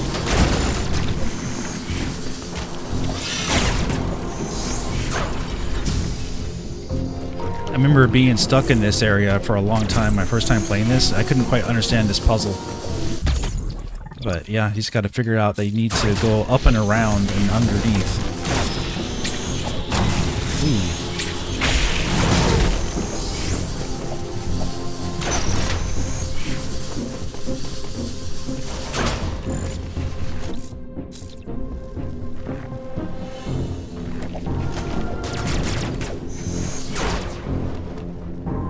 Cool. I'm gonna take a real quick break. I'll be right back, okay? Just give me a minute.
All right. Okay.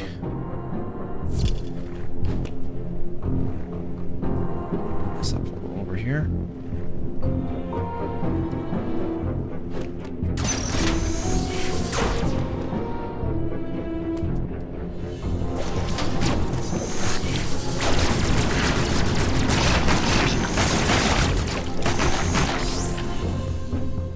What are you guys saying in the chat? Anything? Something about what? Dolphin?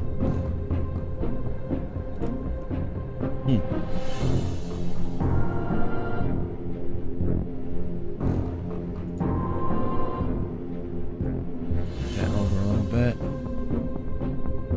Okay.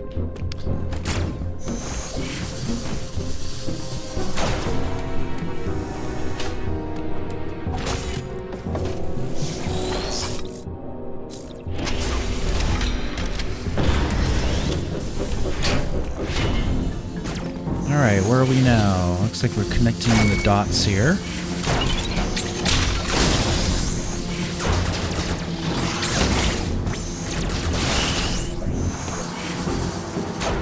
Metroid modding and randomizers? Yeah, exactly.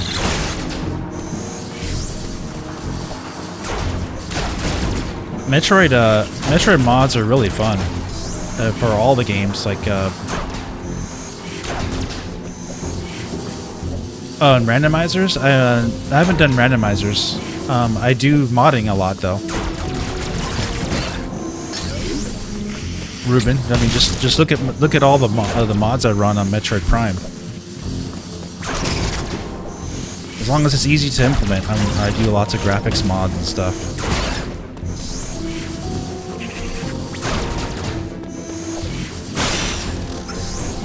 I might do a Resident Evil 4 randomizer at some point too, because I know that's kind of a new thing.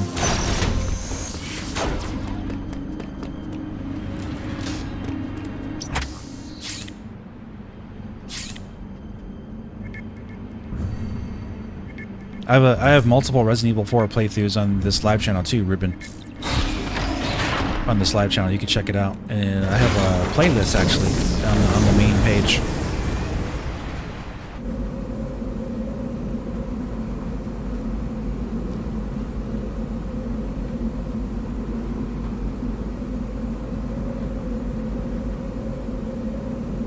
Yeah, so I don't know if I would like them or not like them. I'd have to try it first. I haven't really tried randomizers in games much, in general, even offline.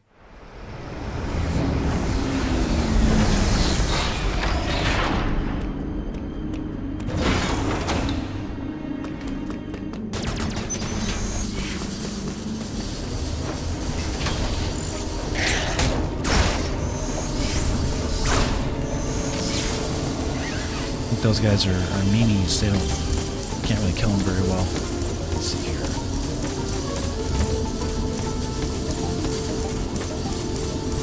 Multi-word mod.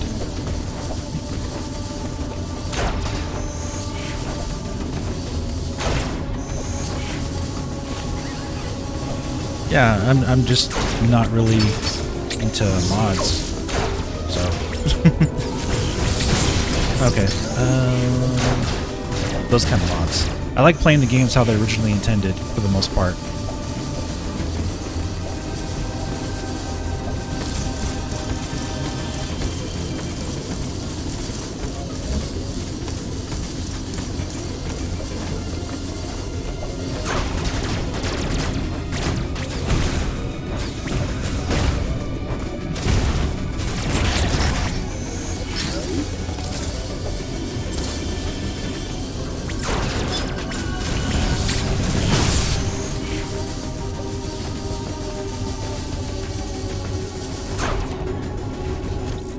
But we'll see, you never know.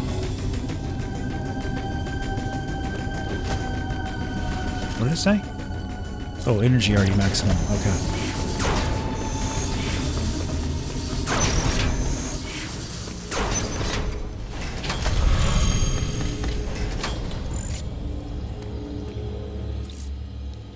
Yeah, I've seen lots of people play the RE4 randomizer, so I might try that one.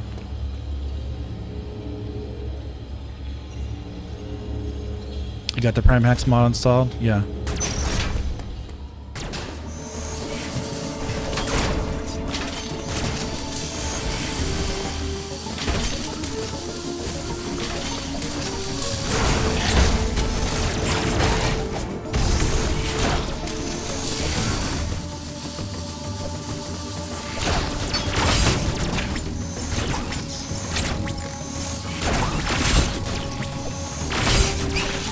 Goodness.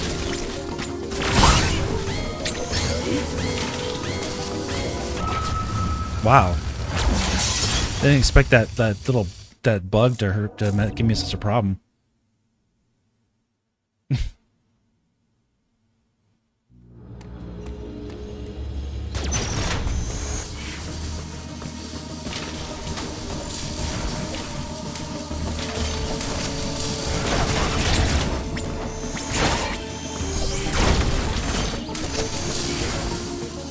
Alright, this time.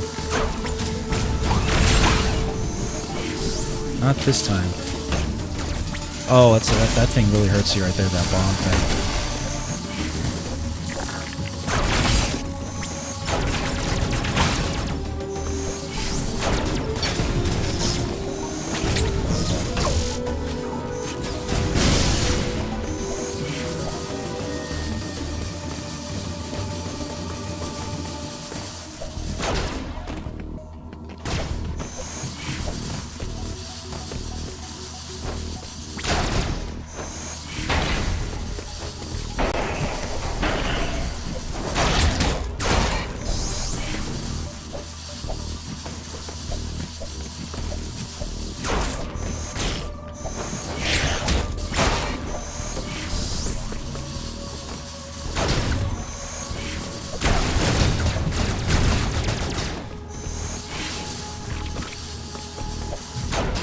Let's restore power to the place. This is cool.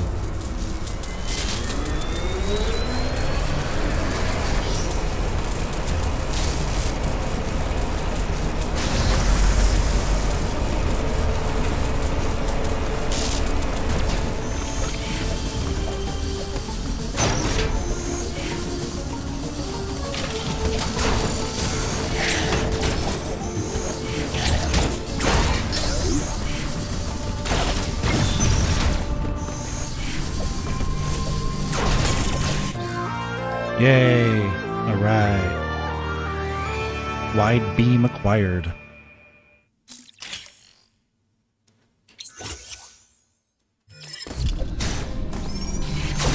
Nice.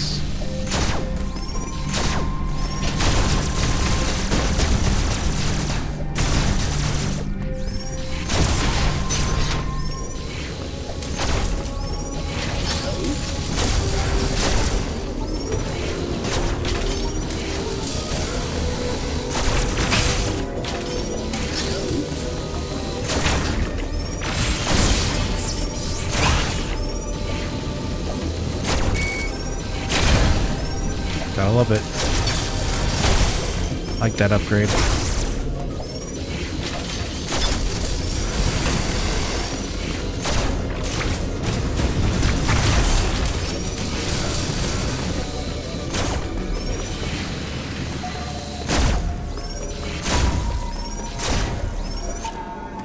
Another EMMI. Yeah. Mods can take some time. It's gotta be diligent.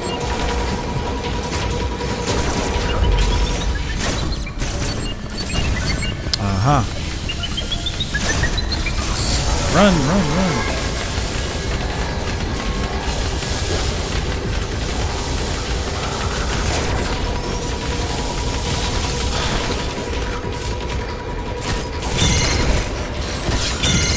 Oh, he got me.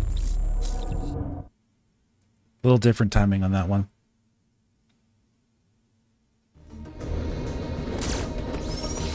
Try it again.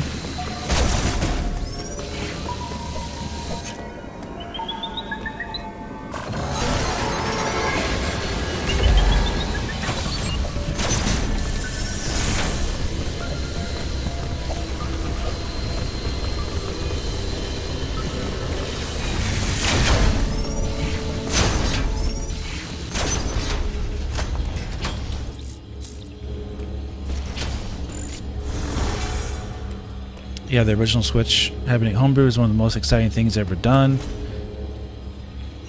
Yeah, you just gotta be careful you don't brick it. I think that's the main thing.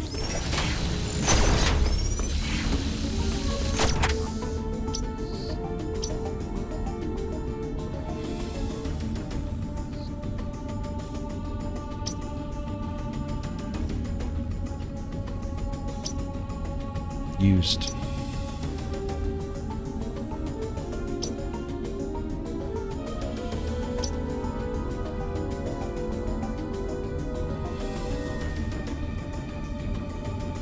Oh yeah, you get that later. Okay, cool. I think I'll go back.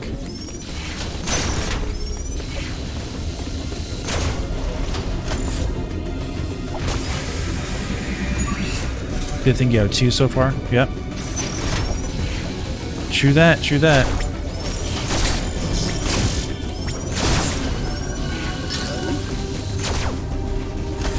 Those things really hurt you. Like, for real. One shot took a whole entire energy tank away.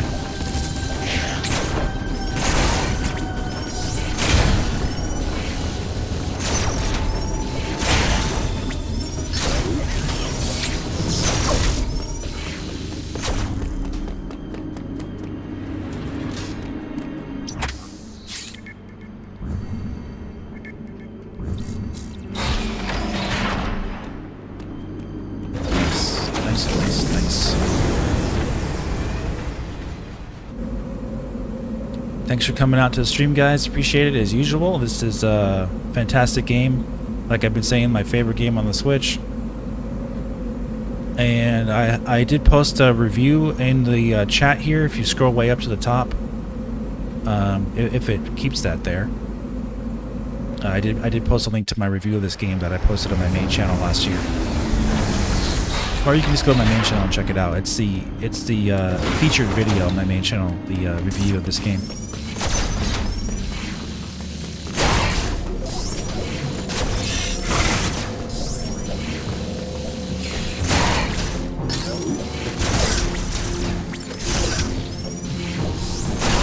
Now that I have this gun upgrade, I can unlock some more things.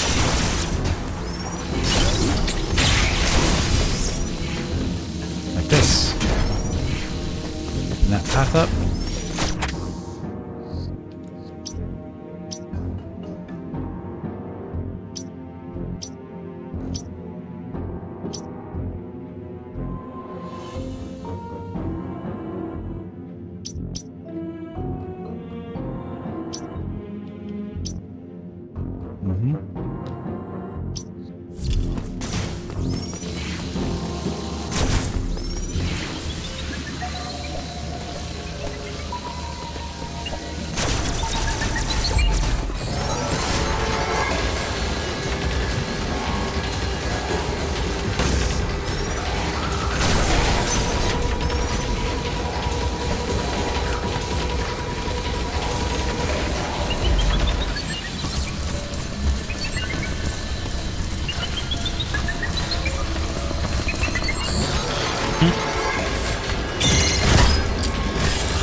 I wish all Switch games ran and looked this good.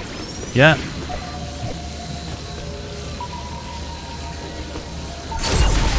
I agree.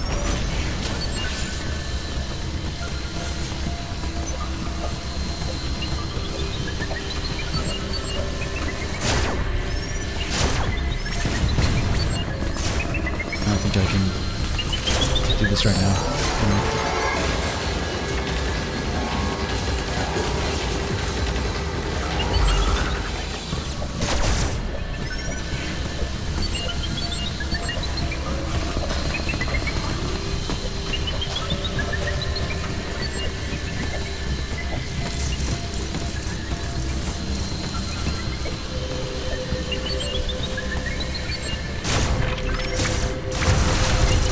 There we go.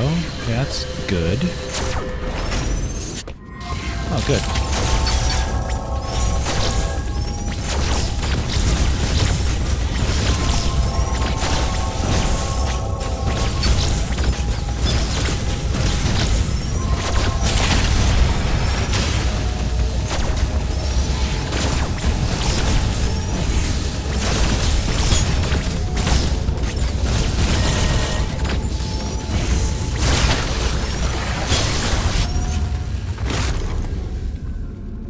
Time to harvest Samus's DNA, I guess. Yep.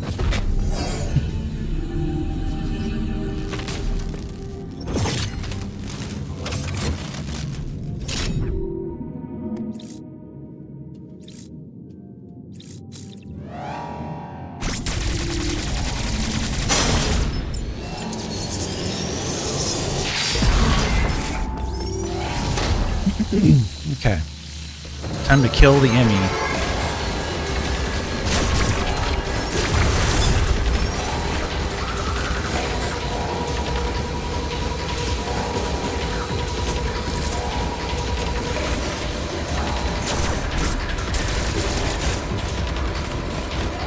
Which way are they coming?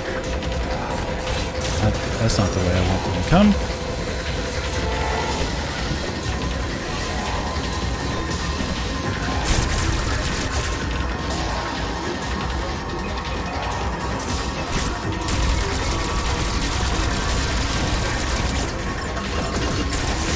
Oop. Messed that up.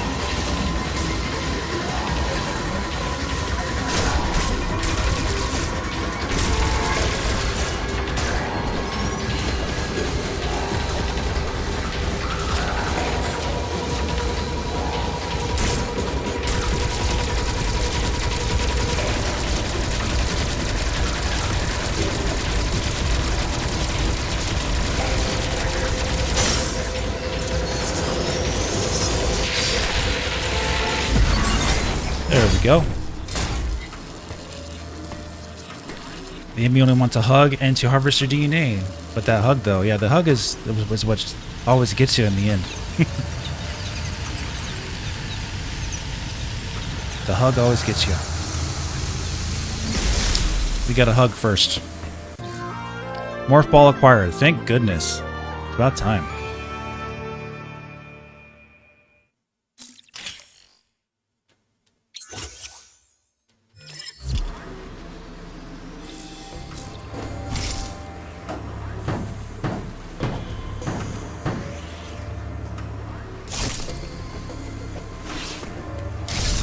Double tap.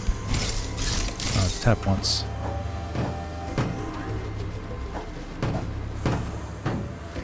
So just a morph ball, I guess, right?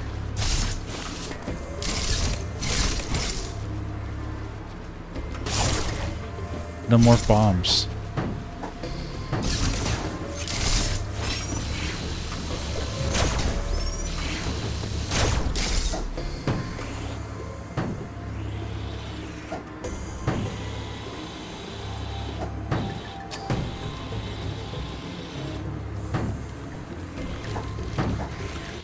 Jump with B though, that's good.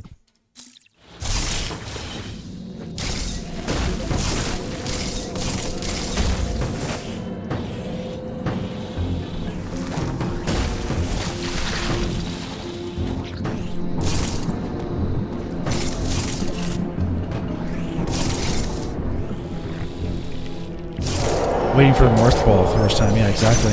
Takes a while.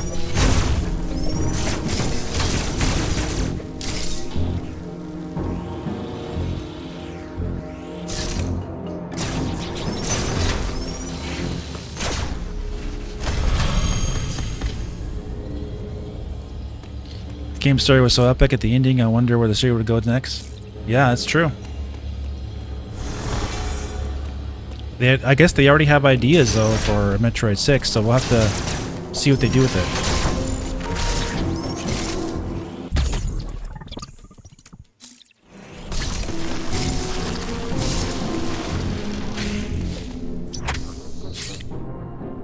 Let's warp back to Ataria, right?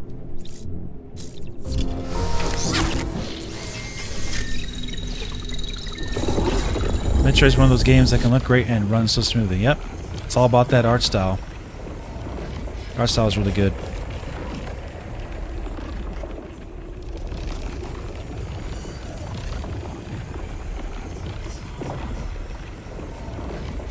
Hoping they continue the Metroid Fusion ending with the Federation's Shadow Syndicate. Okay.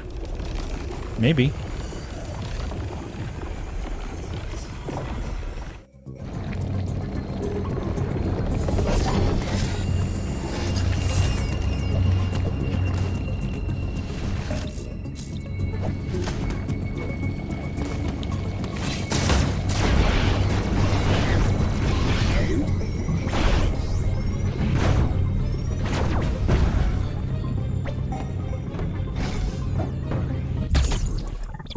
Nice. Makes so much of a big difference having the morph ball.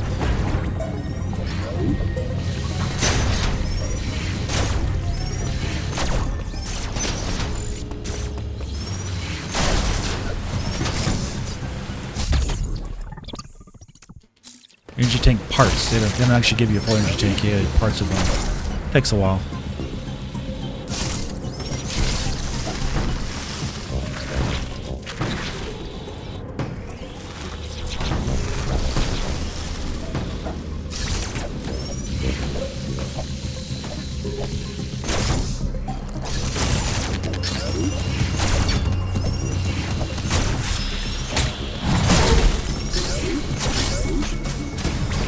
That's super missile.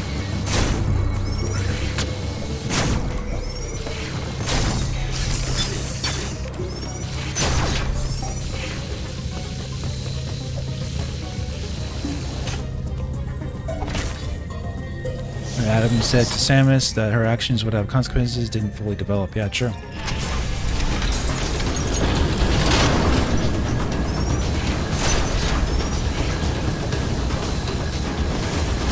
Oh, that's that music. We're in trouble, guys. Let's run.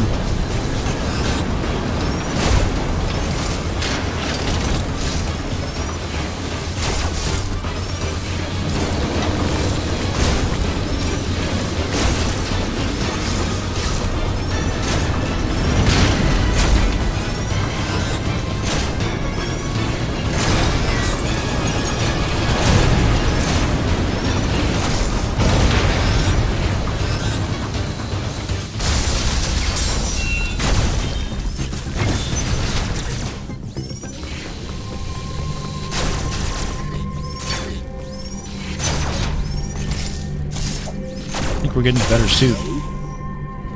It's cool.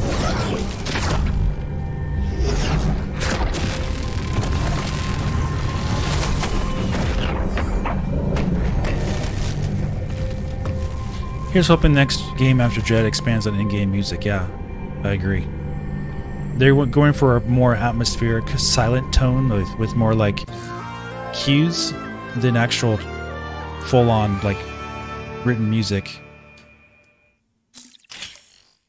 Even though it is written music, it's just more of a subdued nature.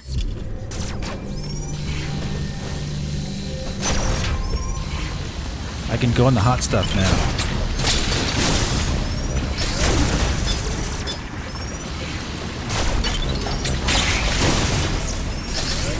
That hot stuff. What about this hot stuff? No, that's too hot. That's just too hot.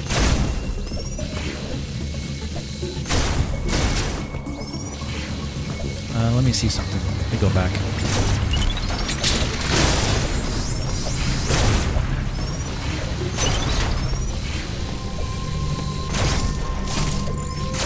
Alright, get that. Samus Returns definitely did very well in its overall music, yeah. Oh yeah, I need the, let's just check in. I need the grapple for that.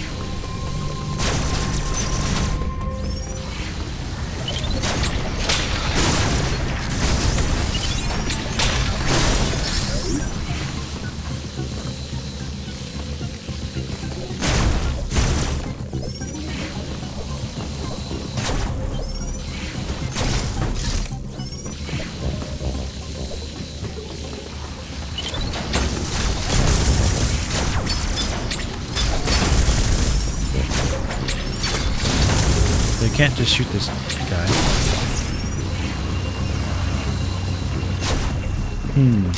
I'm curious. I'm curious to just go get it and get hurt. Yeah, I think I can be okay. Ooh. All right.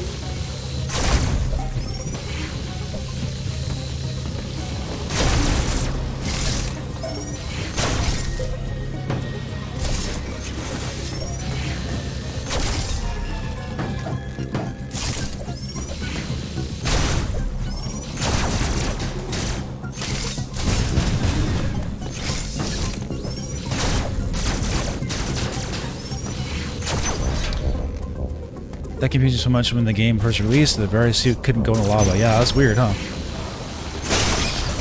Well, I mean, I guess it's just a little bit too hot.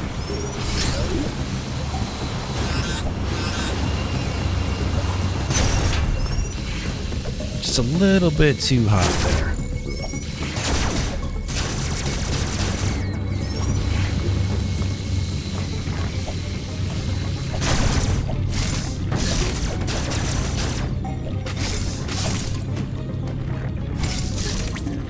don't think I can blow these up. Wait a second. Nope.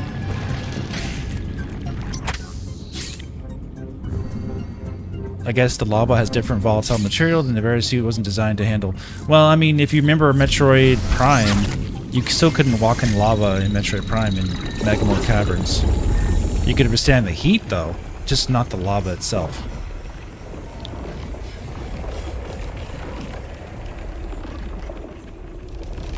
So, I don't know.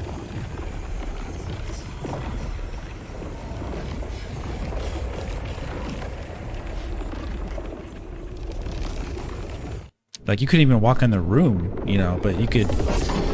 Once you got the various suit, you could, but you couldn't actually walk in the lava.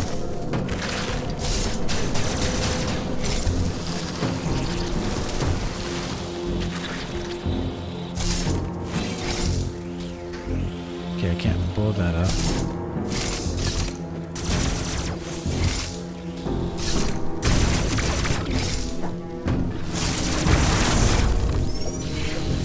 Cool.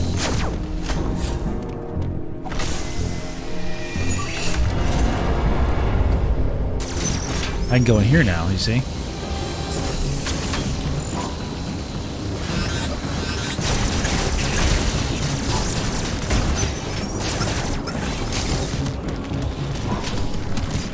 I need more health, though.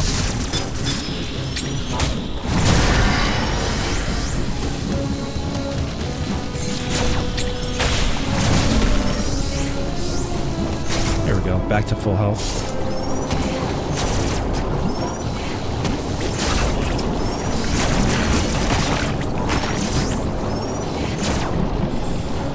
Very cool atmosphere.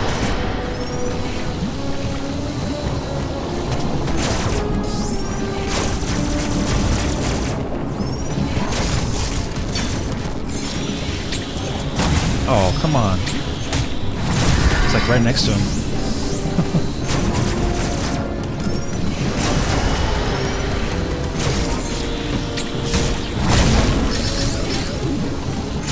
I like this close-up here, it looks really cool.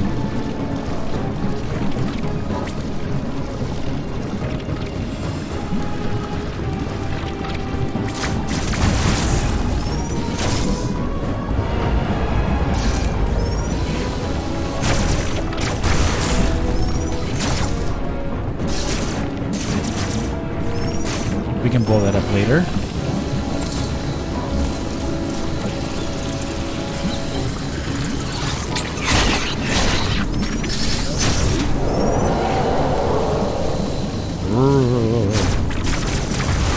Big monster coming. I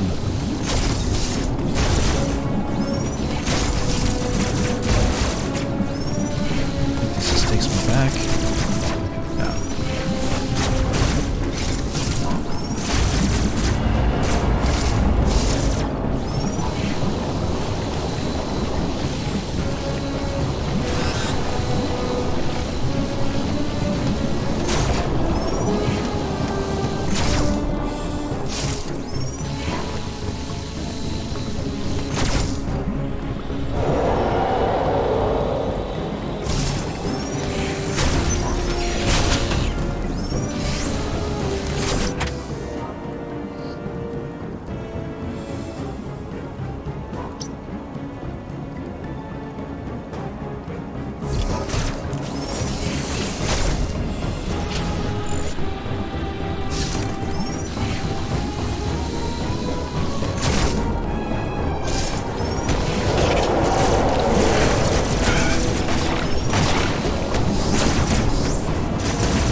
Gotta go this way.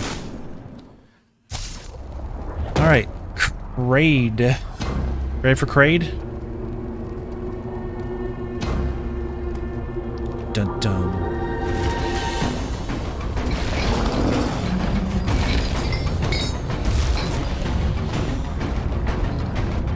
Cool. Fun stuff.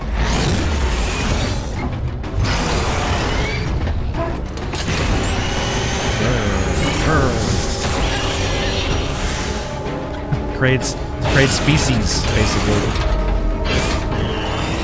Clone's brother.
See, this is how Samus should have acted in another M against Strong Ridley. Yeah. I know if I have the morph bomb, I think I can beat this guy quicker, but I don't have it, so we're playing it just normal way. It's like a shortcut. But yeah, we just doing it normal.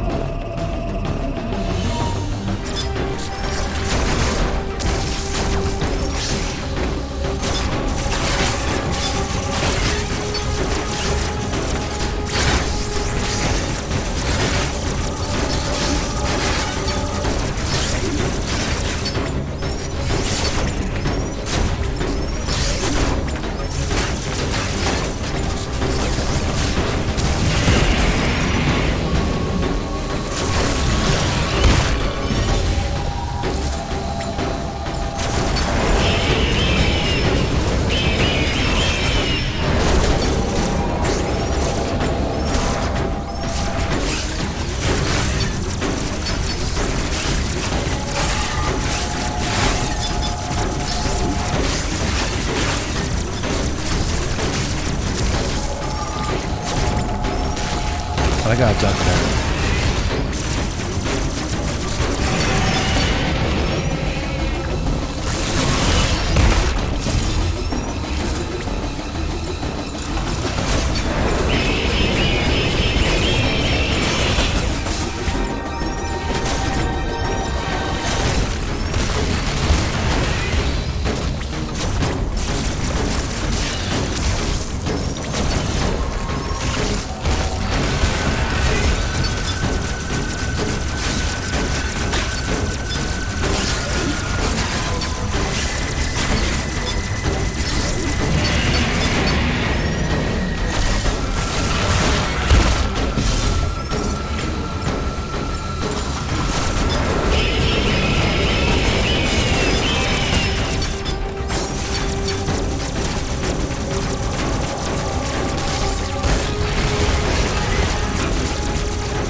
Let's get him, come on.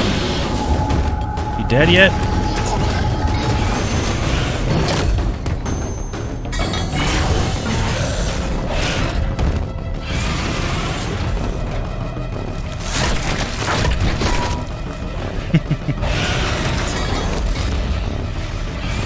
Nice.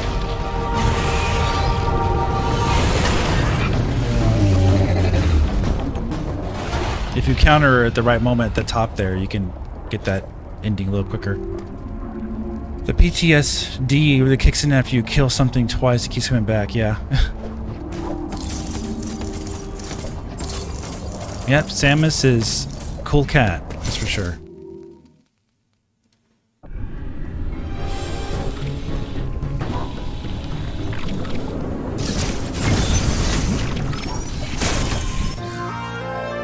Fusion beam acquired.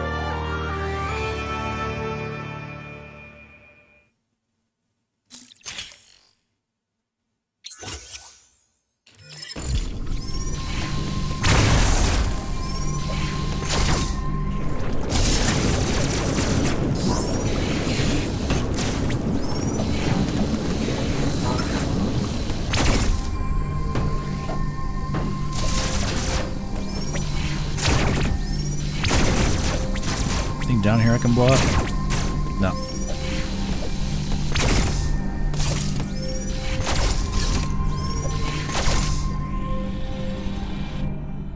Not to be confused with his fusion missiles? Yeah, exactly. Oh, no. I can go down there later though. I think there's something to get in there.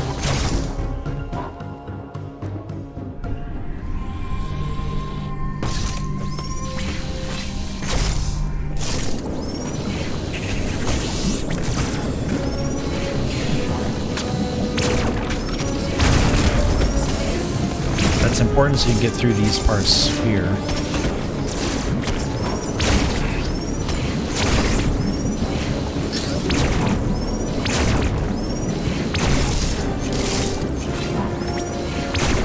Oh, I guess it's the other side.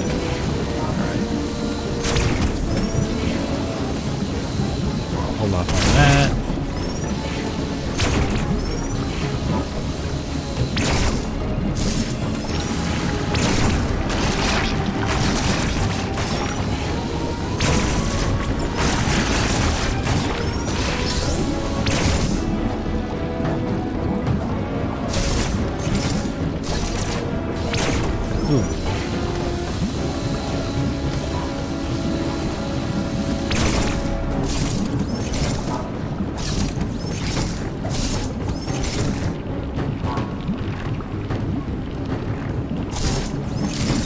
Come on, grab on.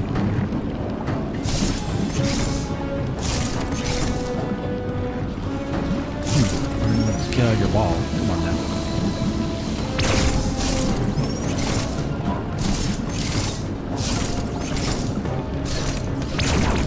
There we go.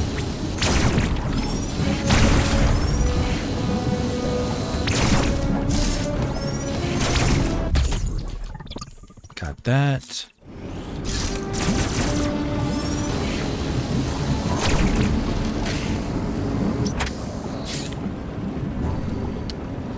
Now we're gonna go to Darien or Dairon.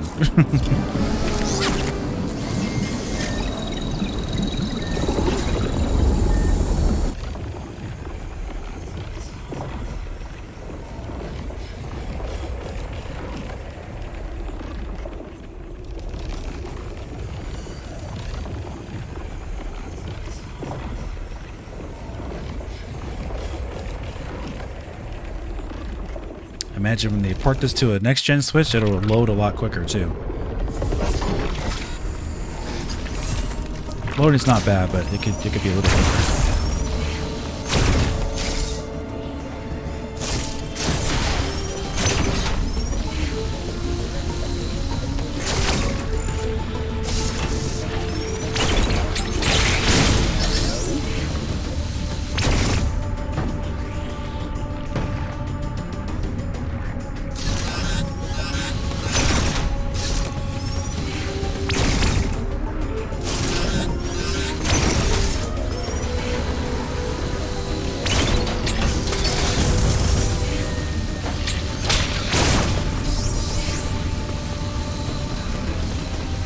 Need more health first. Let's go over here first.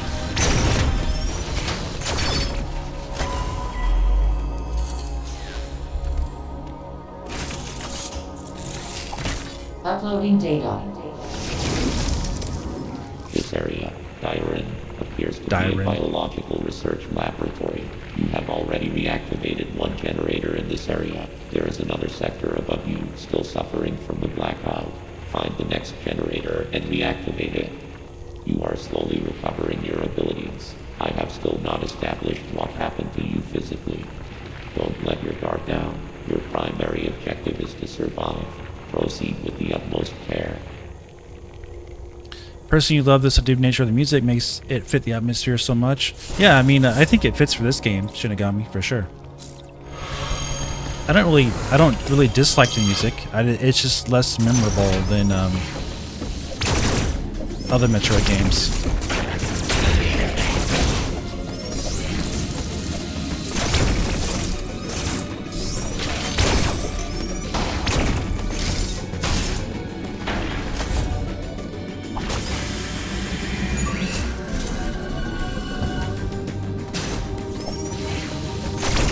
Too much nostalgia of Super Metroid, definitely a nice change of pace, yeah.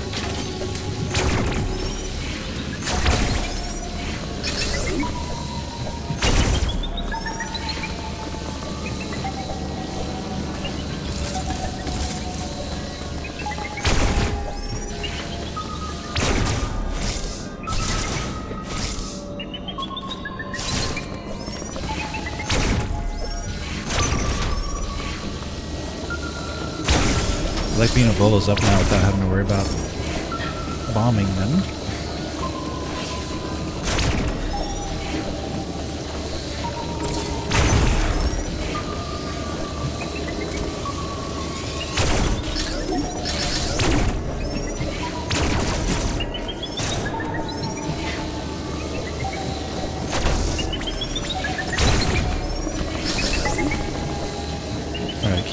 message here. Let me see.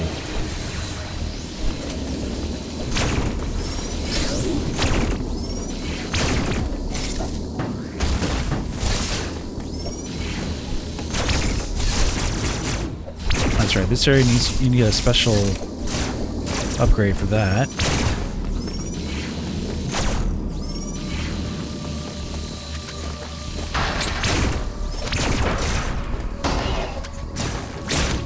Let's see, before we go down there, let me see something really quick.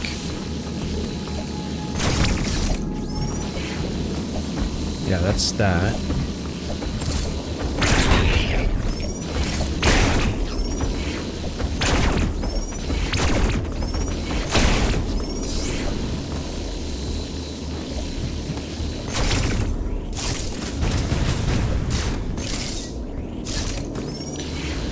Have a banger soundtrack to beat Ravenbeak, like the Ridley fights would have been the chef kits.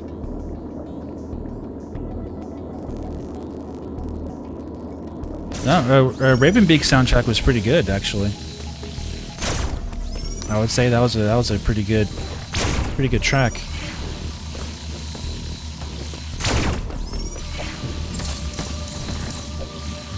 Like that whole part, I think that the music on that part was really well done.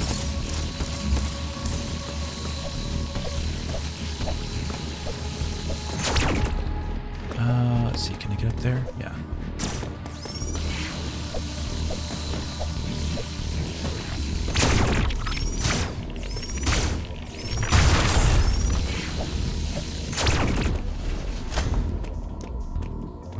Power. We need more power.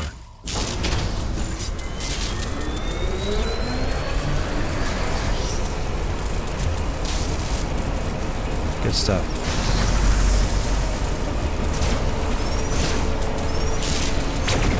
Yeah, well, Ridley's music always has the same kind of riff playing. So they're building off the one main like riff for Ridley for many years now. So I like the original music they have in this game. There we go.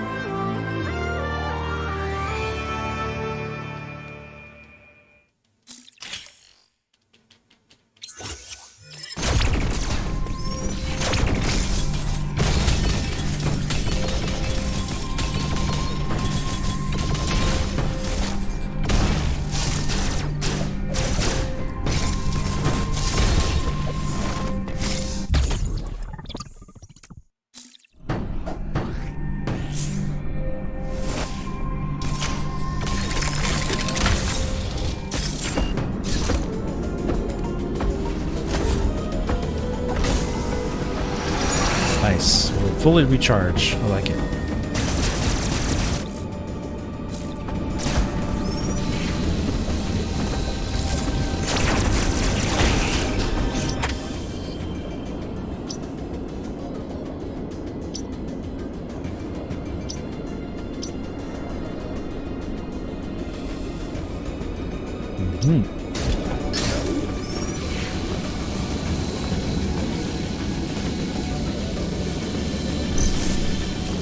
Can you come out and play?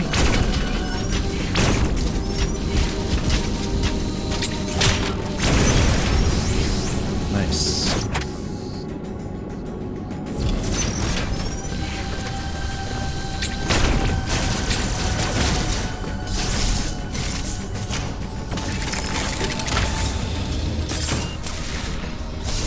Yeah, we'll have to wait and see.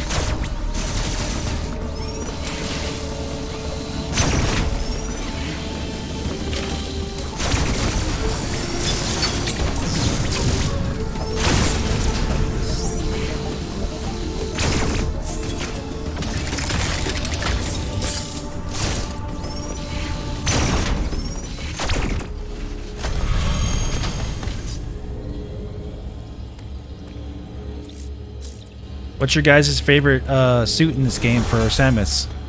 Mine's is the gravity suit. When she gets the gravity suit, that's my favorite, personally. But this one looks really good too, and even the normal one that you get.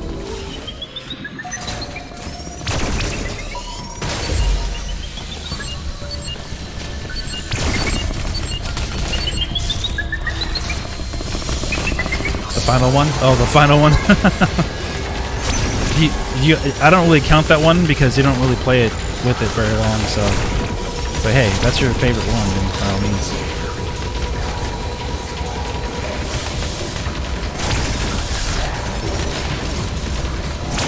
Oh man.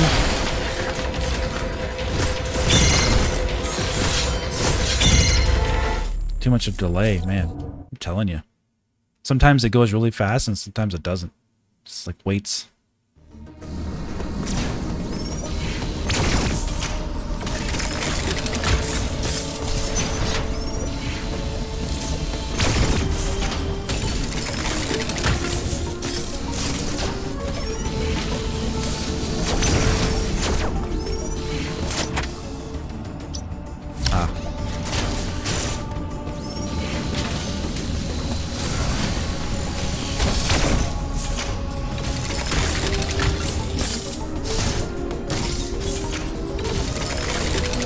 Varia suit. Okay, cool. One of the reasons why I played the in-game mod is so you can use the final suit more. Oh, yeah. See, I'm not really interested in doing that. There's no benefit. Really, I mean, at least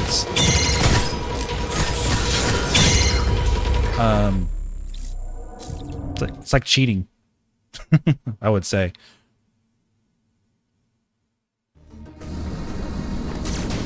Sure, if you want to cheat and get all that stuff early, that's up to you.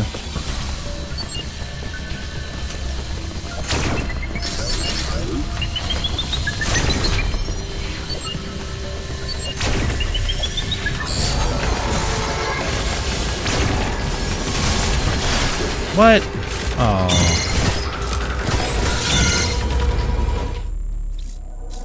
Can't believe it touched me.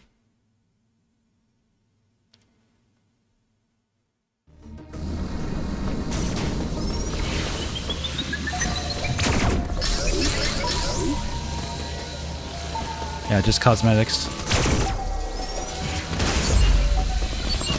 Yeah, that doesn't really appeal to me either because part of the cosmetic part of it is earning it, not just giving it to you. So, but yeah. Can I blow this up?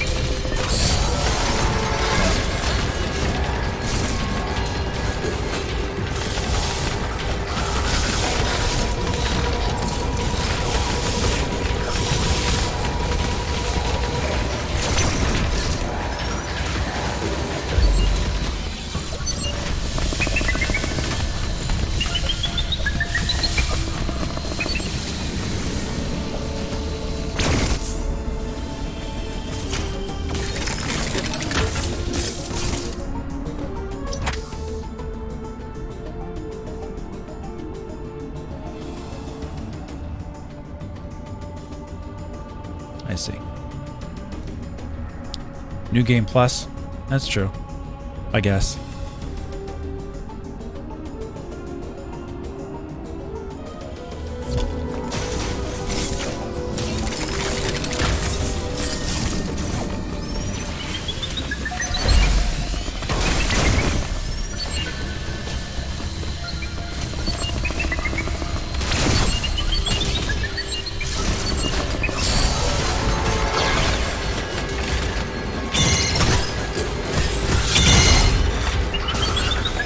Finally.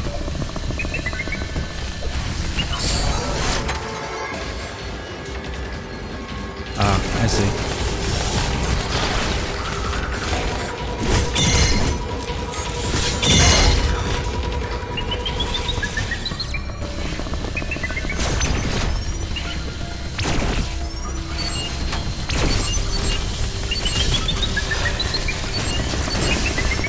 I want to get down there.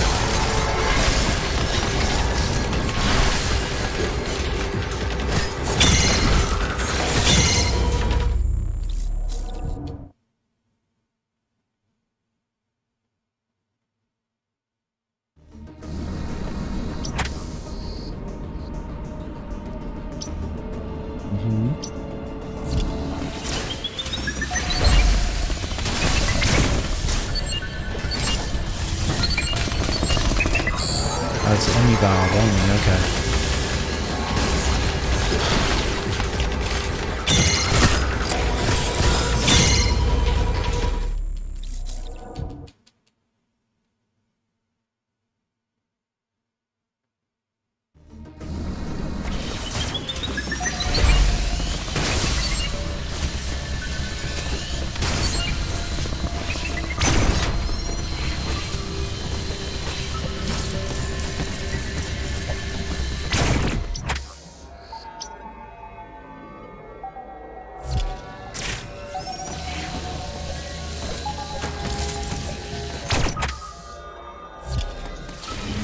Oh, okay. I think that's where I need to go. For now.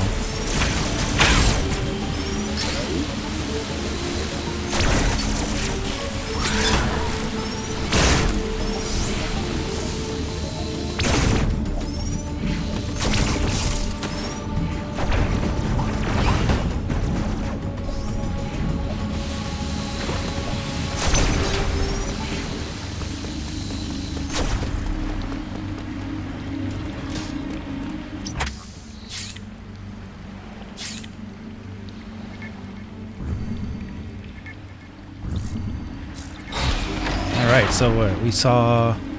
Is this the third area or the fourth area? I think it's the fourth area.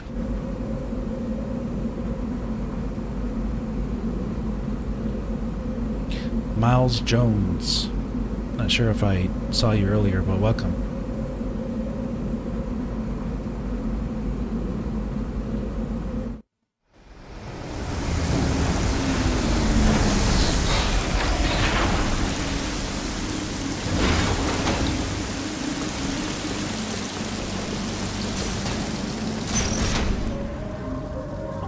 It's like one of the things about Kingdom Hearts 2 that always frustrated me was the crafting system. It always took so long that by the time you got all the best items, you were at the final boss. Yeah, exactly.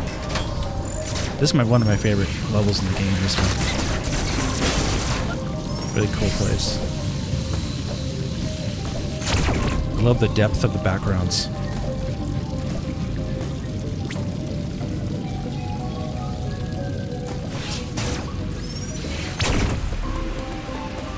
I want that.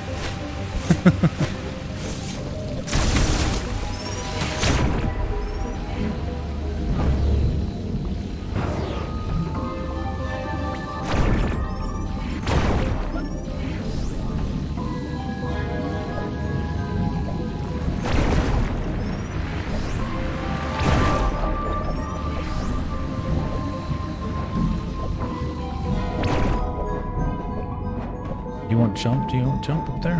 Okay.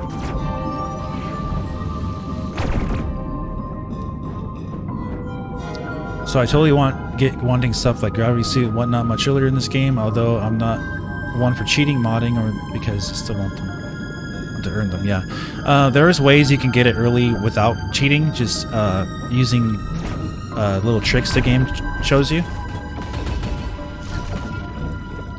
There's an extra like. I think it's I forgot how to do it. It's like an extra jump you can do by.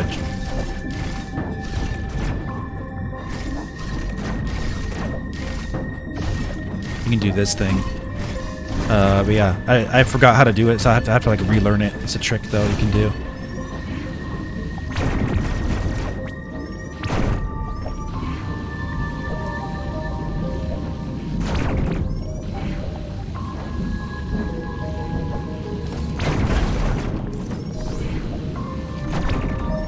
But yeah, for this playthrough, it's not really necessary to go.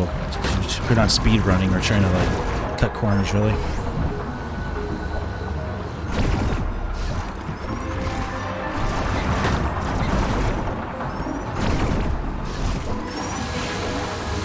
Actually, one of the reasons I love Final Fantasy VIII so much is there's so many ways to get powerful magic items or weapon upgrades. I see.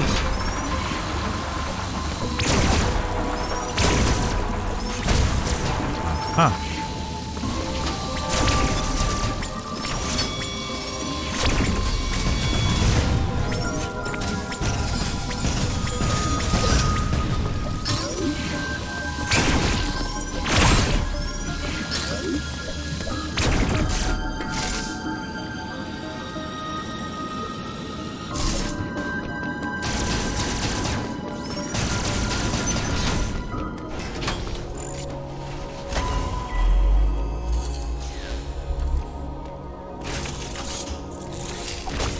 Uploading data.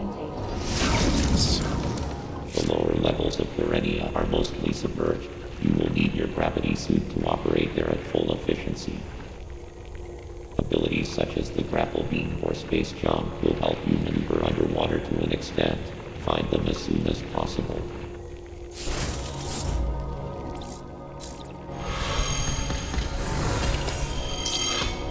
Nice. All right, guys. I think that's good for part 1.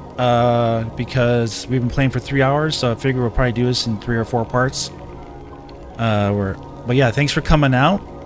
And that's a good place to stop, I think. We unlocked 4 different areas. So come back next Saturday for part 2, and we will continue on in the depths of Metroid Dread. And we'll explore a lot more and get more items and progress a lot further in the game. But yeah, this is really fun.